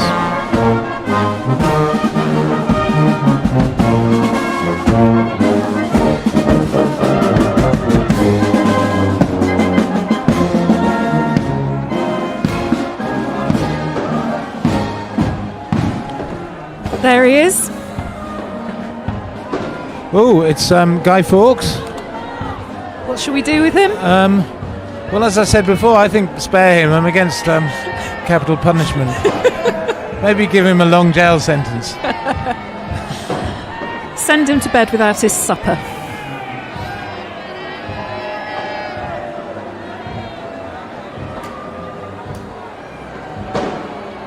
And here come the Romans. What did they ever do for us?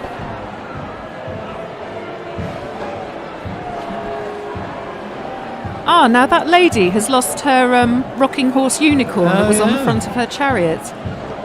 So I see now. So she was a Roman. It was a Roman chariot. I see. Henry VIII. And there's the unicorn in front of us, being carried. Being carried now.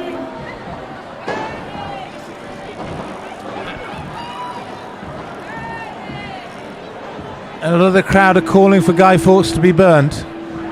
your wish might well come true before the end of the night. They're not pacifists like you, Alex.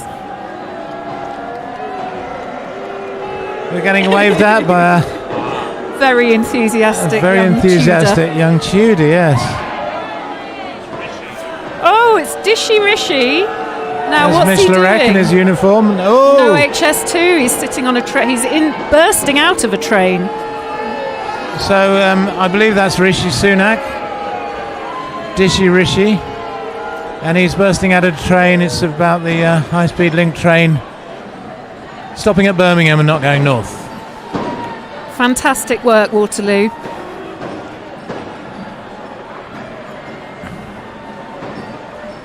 What do you think of that, Helen? I thought it was great. It was beautifully made, instantly recognisable. Did you think so? Yeah. I wasn't so sure it was him without reading the words. Okay. But I could tell because he was coming out of a train that it was him. And it said no HS2 on it. Right. So, Rishi Sunak is Waterloo's enemy of Bonfire. And will be Well, there was always going to be at least one, wasn't there? blasted into smithereens. There's usually at least one Prime Minister. I guess so. One of Waterloo's absolute classics was David Cameron cradling a pig's head a few years back. Right, yeah. That was sensational. That was a classic, wasn't it?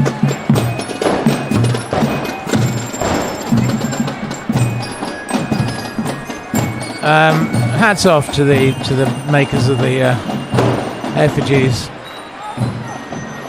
What tremendous effort goes into them. The skills passed down from generation to generation.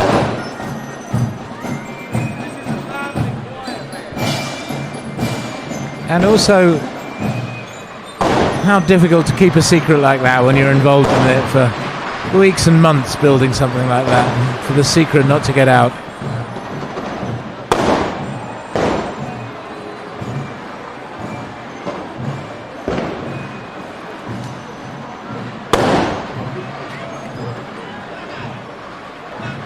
Auto smugglers going past and the rookies become more frequent. I can see one just about to go off. There it goes.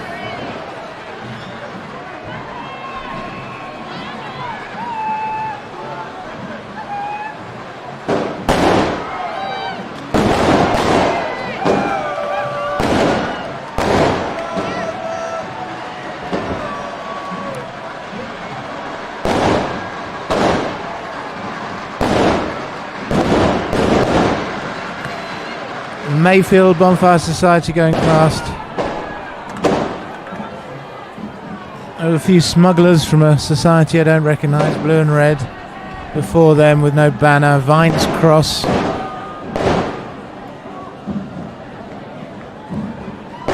See some scary looking mummer figures from Vine's Cross.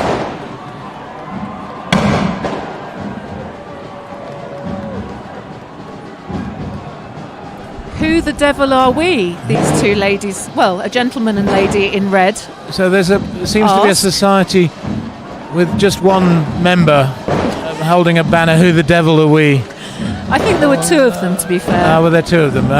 Well, the answer is we don't know. We can't tell. We would love to find out. Do tell us. Or are we missing something?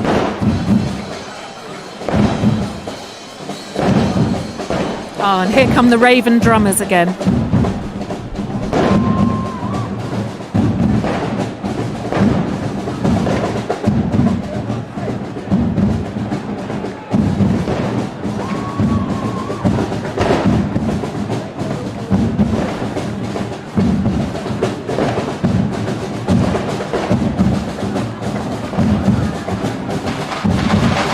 Raven drummers coming past. A kind of ambulant drum machine there, ambulant drum kit.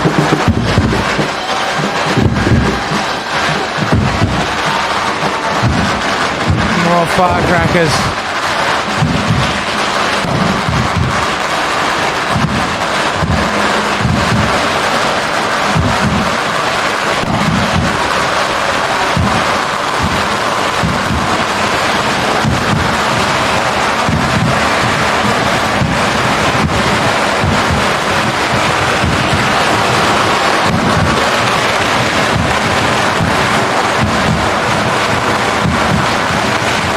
That's a great view there of the firecrackers going off.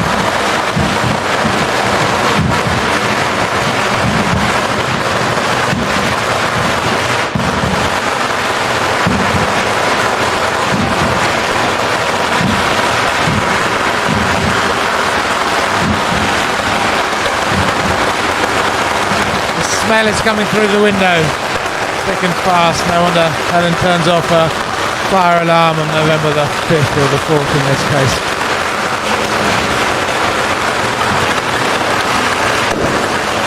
It's actually catching the back of the throat.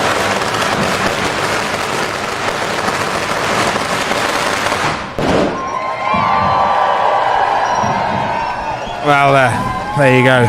Much appreciated by the crowd, that was.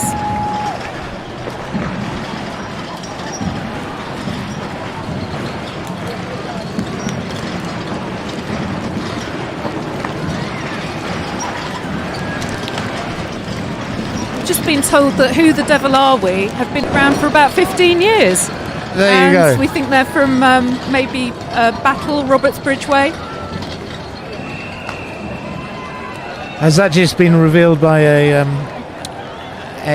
viewer, or No, by one of our technical team, Okay. Mr. Steve Pilfold. should we just give up and put Steve on? Yeah. Actually, he's not looking very happy about that.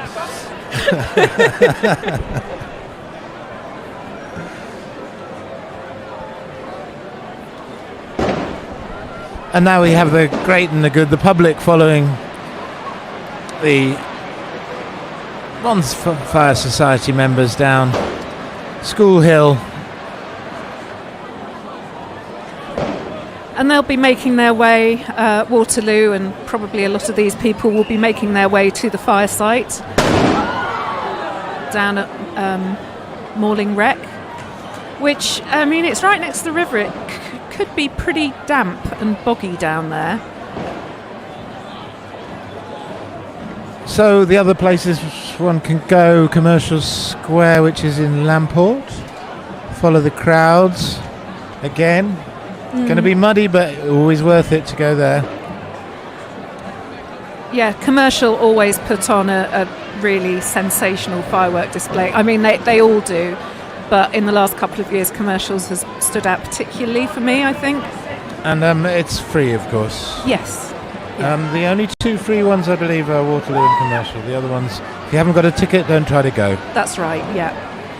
And Cliff, even if you haven't got a ticket, don't try to go anyway, because Society members only. Or at least it's going on. The bonfire and fireworks are going on. It's just the public are not invited. And ticket holders, I'm afraid the tickets are no longer valid. But you can get a refund. You can, of course, get a refund.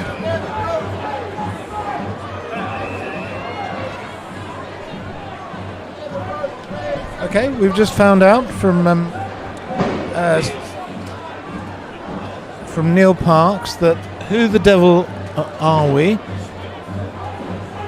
split off from Uckfield and Crowborough Society about 15 years ago. There seem to be two of them.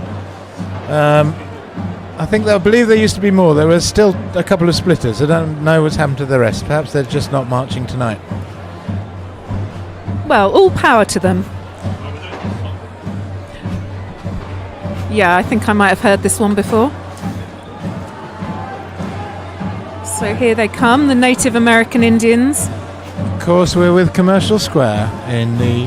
It's great to see so many of them, despite the sort of misunderstandings that apparently there have been about them. They look I've always amazing. thought feather headdresses and torches, it's a bit of a dangerous kind of mix, so close one to the other. I mean, the whole thing is a dangerous mix, isn't it? That's true. Although the societies do like to stress that they take health and safety very seriously. So it may look like anarchy, but perhaps it's slightly more organised anarchy. Actually, that must be stressed as much as we can, that this is not anarchy, it's quite the opposite of anarchy. This is absolutely supremely organised, and a supremely organised procession. It's self-policing. and everybody takes the greatest care about health and safety. You've got another Totem pole. totem pole going through. Now, what does that represent? Well, Commercial have a totem pole every Oh, year I see. that It's just they their- ignite at their fire site. Does it say, does it say, am I missing the first letter? It says ARSE. Is there a letter before that? I think they're just signifying the particular part of the totem pole's anatomy. Oh, I see. I.e., there's a front and a Yes. and an arse. Okay. Which way round to? Okay, I've got it. So we've yet to see the tableau. Oh, it's coming through. But this is also HS2 themed. But who is that bursting out of the top of the train? I'm not sure. Presumably, is that another Rishi Sunak? It's hard to say. There I don't think that's Rishi.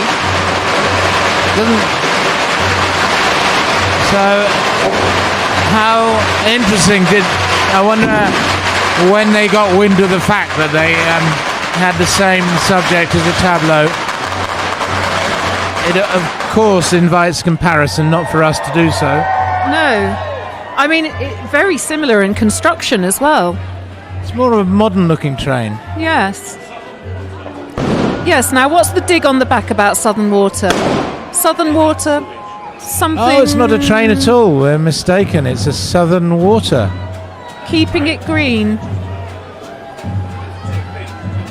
I think they've combined two pieces of commentary in one tableau. So the high-speed trains and Southern Water. Yes. There you go. Wow. So, double tableau.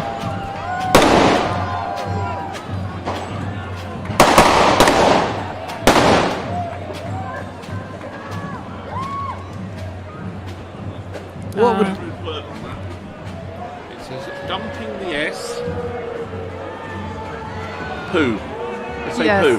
Dumping the poo so you don't have to. Keeping it green. Right. Okay, nice. Nice thought.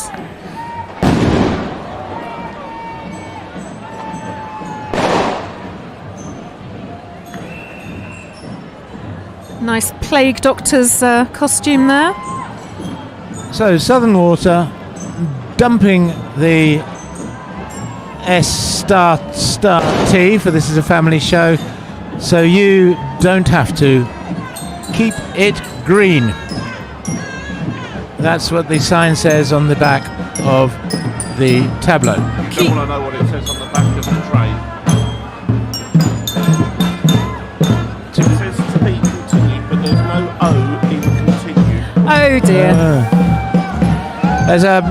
As a misspelling, presumably it is a misspelling on the back of the It must be. tableau. Stephen has just pointed out. I'd just Which like again, to as a family broadcasting organisation, we're not going to divulge. I just wanted to applaud the work of the Scout bands. They've been absolutely fantastic both times they've passed this evening. Here.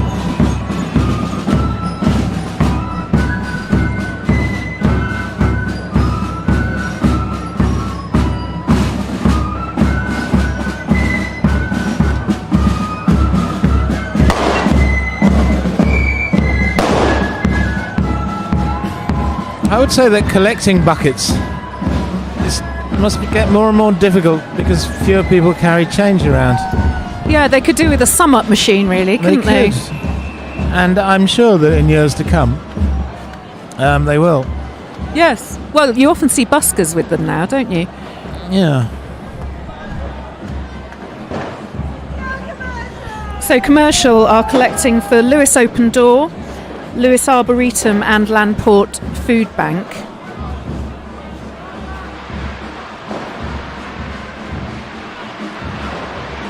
Commercial smugglers coming past us. Commercial, again, is a very big society. Lots and lots of smugglers. Now, I like the commercial colours. Yes, I do. Waspish. Yes. Gold and black.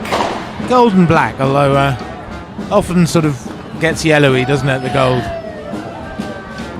Commercial Square themselves say gold and black. Yeah. So at the risk of offending anyone. Never offend a bonfire society. No. Make a lot of enemies very quickly. Quite.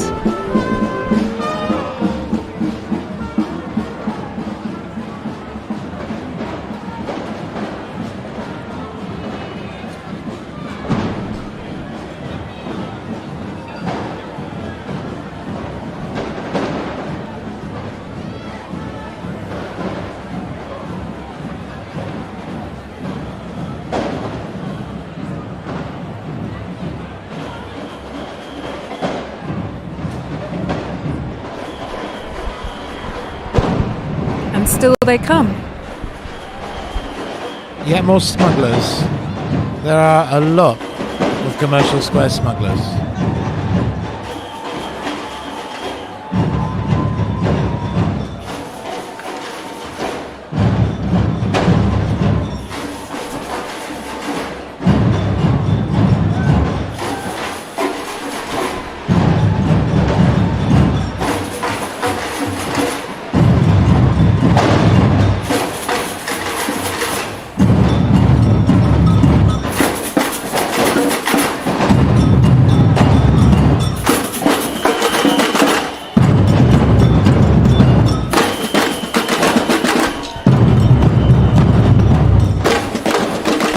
Independence.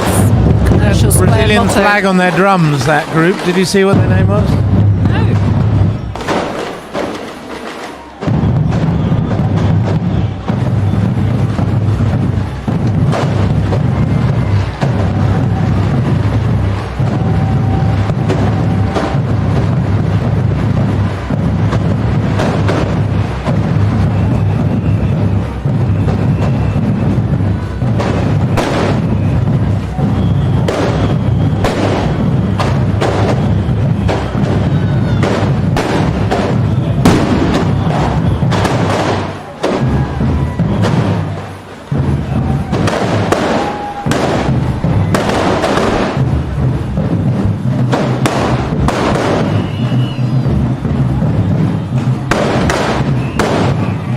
And still they come, the Commercial Square smugglers. Just a few statistics to throw at you. As you know, there are 7 bonfire societies, 6 who march on the night. There are 25 to 30 guest societies marching on the night. There are 5,000 bonfire society members marching on the night. And Lewes, tonight, the crowd is lower than normal because of the weather, but up to 80,000 people. I think that's the record. Quite an event. Here we are, privileged to witness it from the ringside seat. Helen Browning's I can't hear a word you're saying, Alex. School Hill.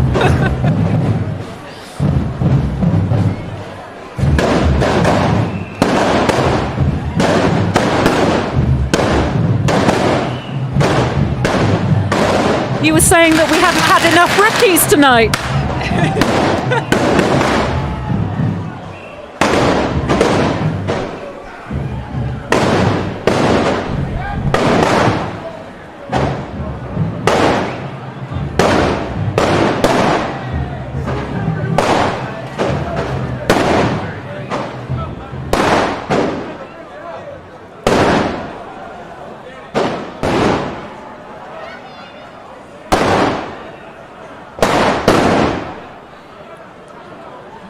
Well, I'm sure you'll agree that Alex needn't have worried about the lack of bangs. Commercial Square seem to be making up for it now.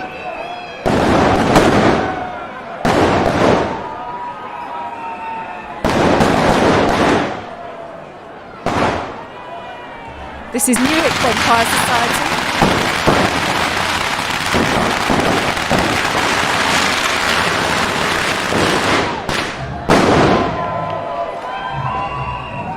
Not to be confused with Southover in their red and black hooped Guernseys.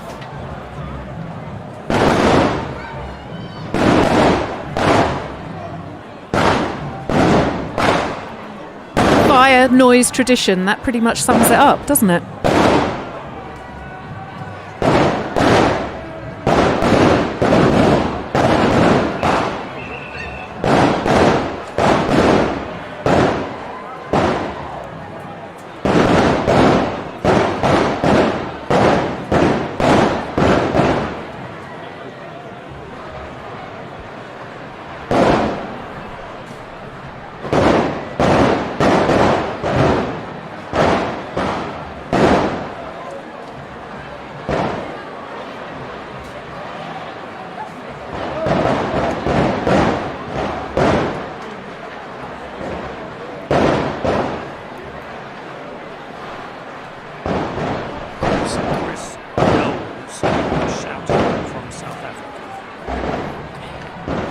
And Chris Knowles has contacted us from South Africa.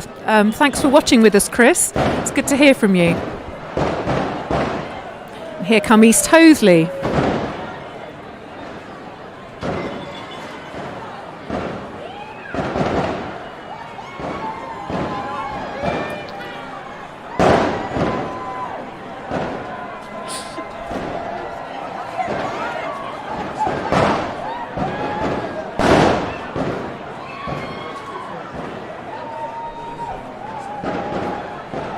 And they're having their celebrations next Saturday. Nice to see the suffragettes again.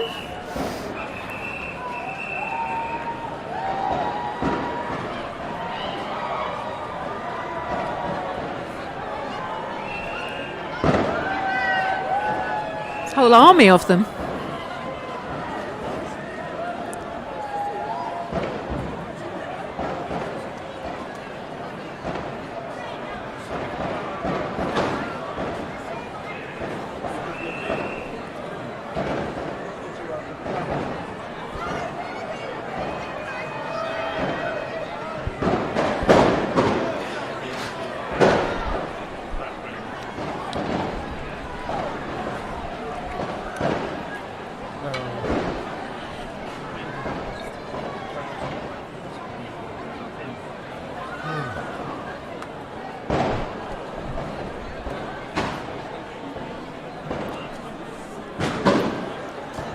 And so Roger, a veteran of many of these occasions, is suggesting that the crowd is very thin, that the rain has kept a lot of the crowd away. It won't make one jot of difference to the those marching in the processions.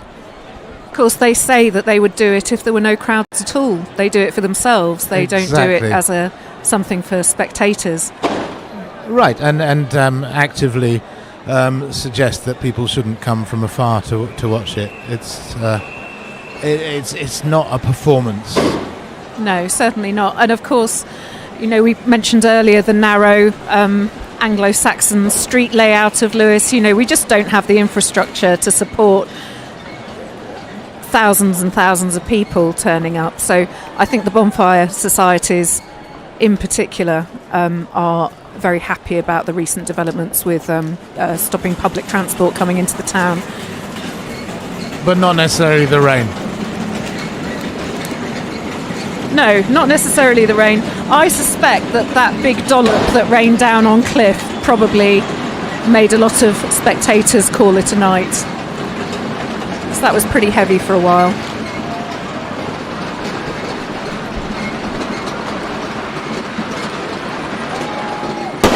So, have we finally come to the end of Commercial Square smugglers? Who knows? There are an awful lot of them.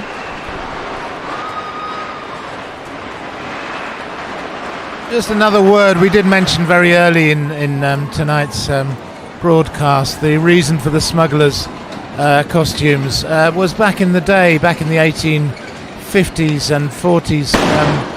Bonfire boys didn't want to be identifiable because a lot of the time they were breaking the law. They were flying in the face of the law, and if they wore all the same costumes, Guernsey sweaters and hats, and they wouldn't be so recognisable, so easily recognisable as if they were wearing their own clothes.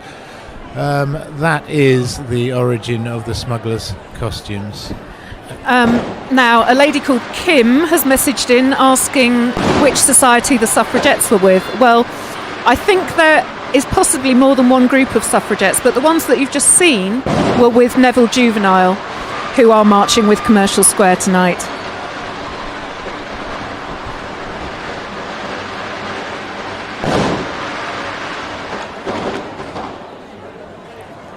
So yes, that does look like the end of Commercial Squares. Anyone to come? Procession past us.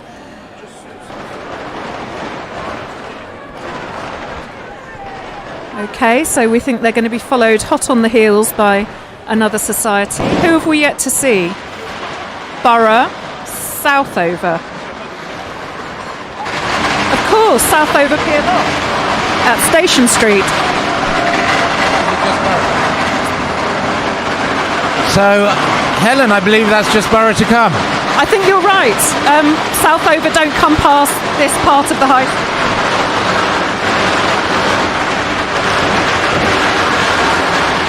So the firecrackers are heralding their arrival.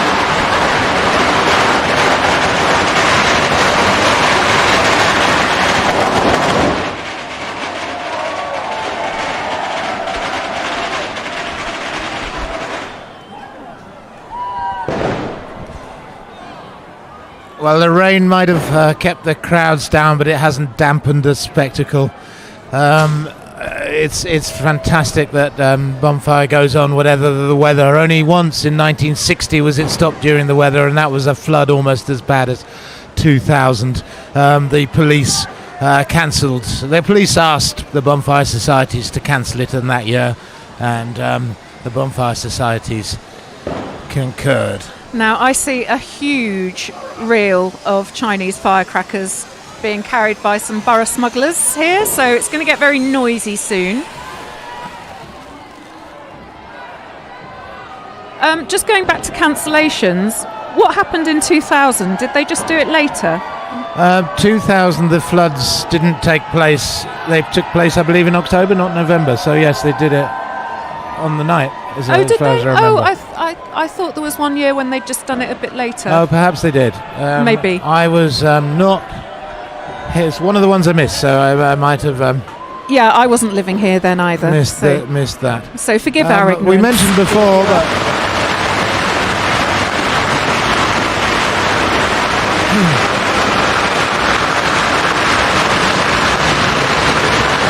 here come Borough, going past the flaming Borough Bonfire Society.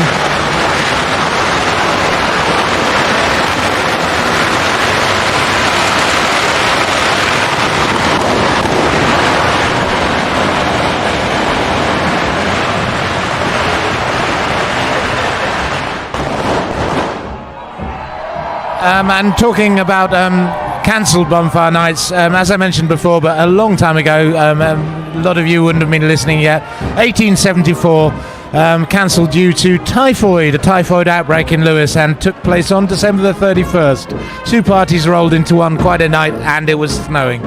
Apart from that, and apart from the war years, nothing's been cancelled. Apologies to viewers for just briefly obscuring your view there. I was getting a little bit overexcited about the Chinese firecrackers. The key, the borough key. Borough key symbolises the borough boys being given the freedom of the town on the 5th. What does that mean? Oh, it means they can run around and do what they like. They're the only society to carry it. Yes, the only Tell you ones. that whenever you speak to them.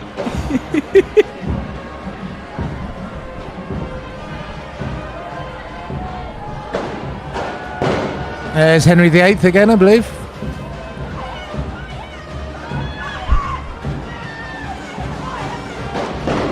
Lewes Old Grammar are marching with Borough. So yeah, we have Lewes Old Grammar School. Logs. Very interesting. Now, I love these guys' costumes. They're fabulous. We have a skeletal jazz band. With horns.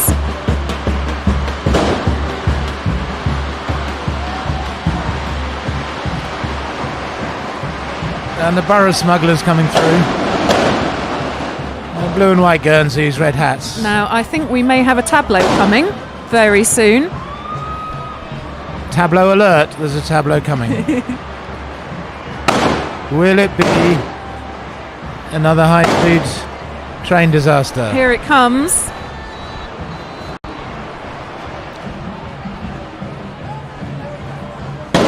We can't quite see what it is yet.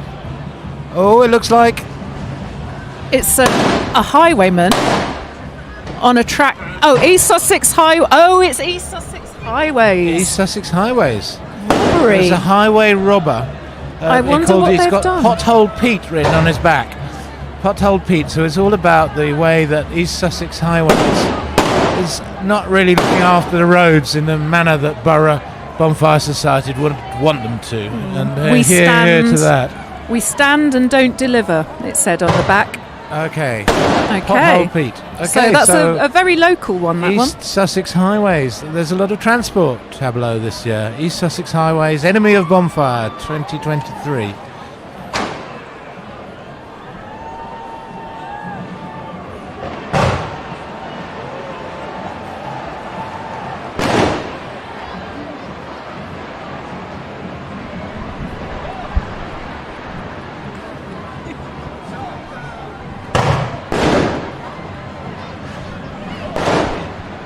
Who's waving? Lots of waves. We're getting lots of waves from Borough and Co. Ah, this is Steve's society.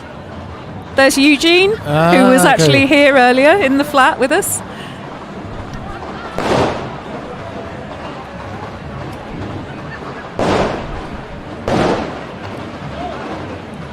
So South Heighton or South Hayton? Hayton. So Steve Penfold, Well, no. who has been helping us with It's like Shrewsbury and Shrewsbury. People say it differently. helping us with the tech. Is South Hayton just going past? They're waving madly at him. He's waving back. Here at Chiddingly. Chiddingly are coming through with their multicoloured Guernseys.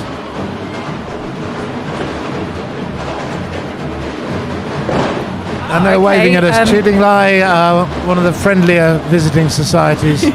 We're told recently reformed, and Neil Parks, who's very involved, has been messaging us this evening.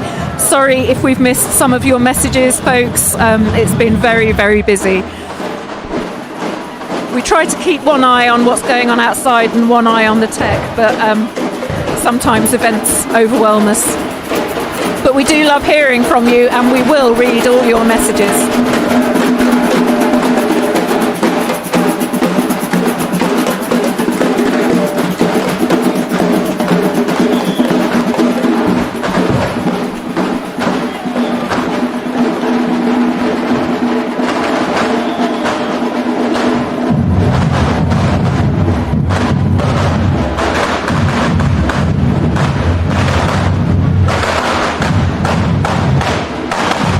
Burgess Hill Bonfire Society going past.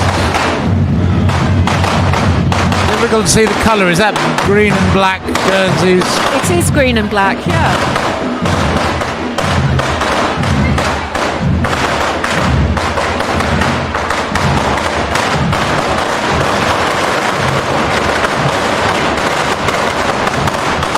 Burgess Hill are waving at the camera, very excited to be on, going around the world on our YouTube channel. Unfortunately, we can't hear a word they're saying to us when they speak to us from the street.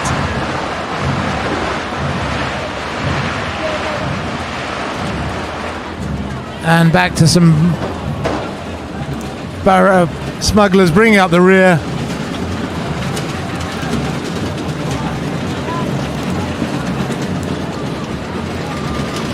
The rear of the Borough procession and the rear of the procession as a whole.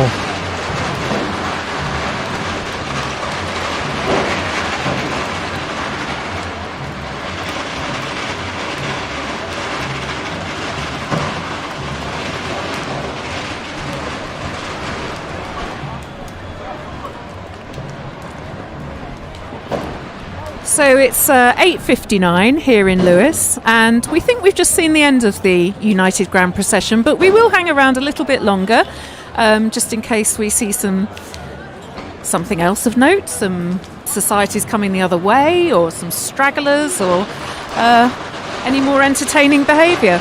Well, we can also do some sort of a sum up.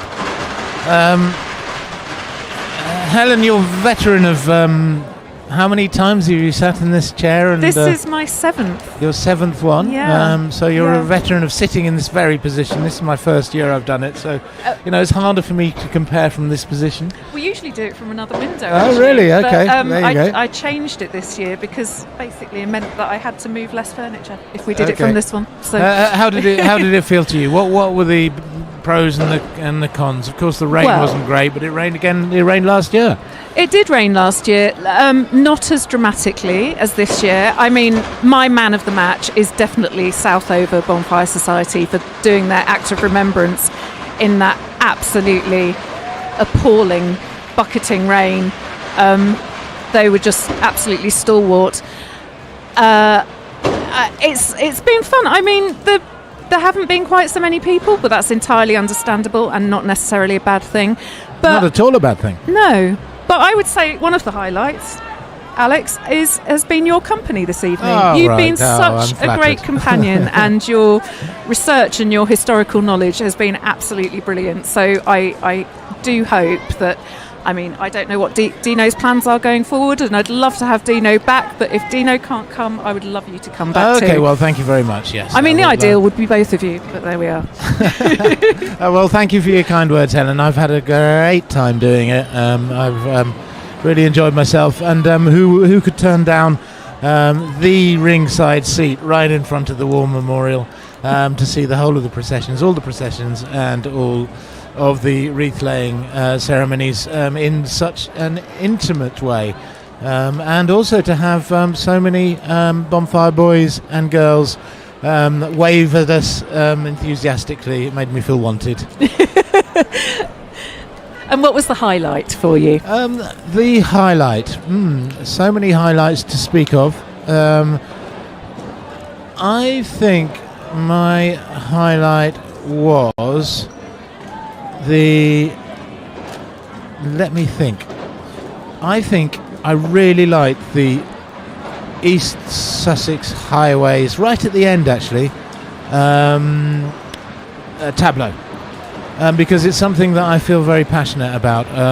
The roads are a disgrace, and it's not just the potholes. It's a lot of things. The roads with speed limits are far too high in villages. I live in Kingston, and I find that a real terror that cars are piling through, and these Sussex highways don't seem to want to do anything about it. And so I'm wholeheartedly behind that Tableau. My enemy of Bonfire too. Am I getting too political? Sorry. I also loved the Roman chariot with the unicorn horse. Yeah, that was an offbeat highlight. Pretty for bonkers, wasn't it? I like that. Yeah.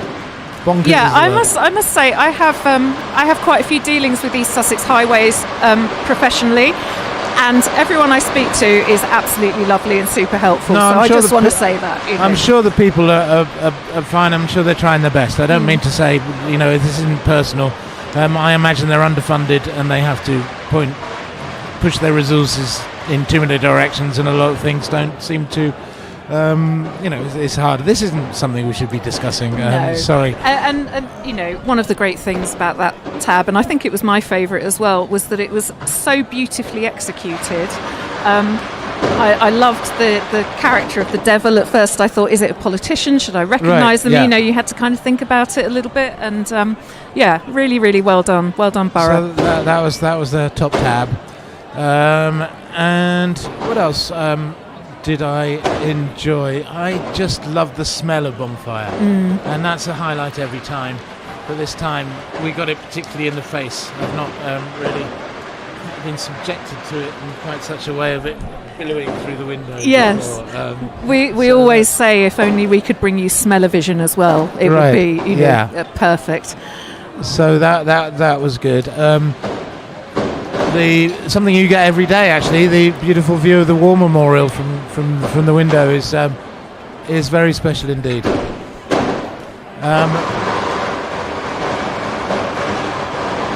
I'd like to say congratulations to all the societies. It must be said that this doesn't just happen. That how many hours of work go into every bonfire night is incalculable. Thousands and thousands of people putting hundreds and hundreds of hours each into all sorts of things, from torch making to making their costumes to fundraising, and it's just tremendous that it gets to happen every year, and it's a testament to the hard work of thousands of people. So I'd just like to say thank you, as somebody who's just witnessed once again an amazing spectacle. Thank you to everyone involved for working so hard to make it happen, and thank you for starting again tomorrow to make the 2024 one happen. Yeah, and I second those thanks. It really is a huge undertaking. The work that goes into it is phenomenal. So people are kind of milling around now. The police are standing around. Again, I have to say we have a lot of police here in Lewes, and we do have the odd bit of trouble, the odd accident, but all in all, it's remarkably incident-free bonfire, given how, as we've been referencing through the evening, there are so many kind of apparently dangerous elements to it.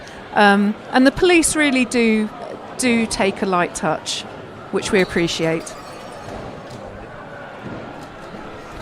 So it feels as though our Rocket FM Bonfire 23 coverage is drawing to a close now. So the evening is young, it must be said. That's true. We may be partaking in a small libation soon. But also there are the fire sites. There are 5 fire sites to go to. 2 of them are free. So I would advise Wellington boots and ponchos. But if you are within range, that's all happening and yet to happen. So there is plenty to come from Bonfire Night. But from me, Alex Leith, from Rosa Magazine and formerly from Viva Lewes, it's thank you very much for listening, and it's good night. And before I sign off, I'd just like to say Eugene will probably be updating our Facebook with pictures. I'm sorry if we've missed any of your messages, but we will look at all of them. And I just want to thank not only Alex, but also Steve Pilfold and Roger Stamp, who have brought all the images and sound to you this evening, and to my family for keeping everybody fed and watered throughout the evening. Finally, thank you for spending the evening with us. It's been great to have your company. So hopefully we'll see you next year. Good night. Good night.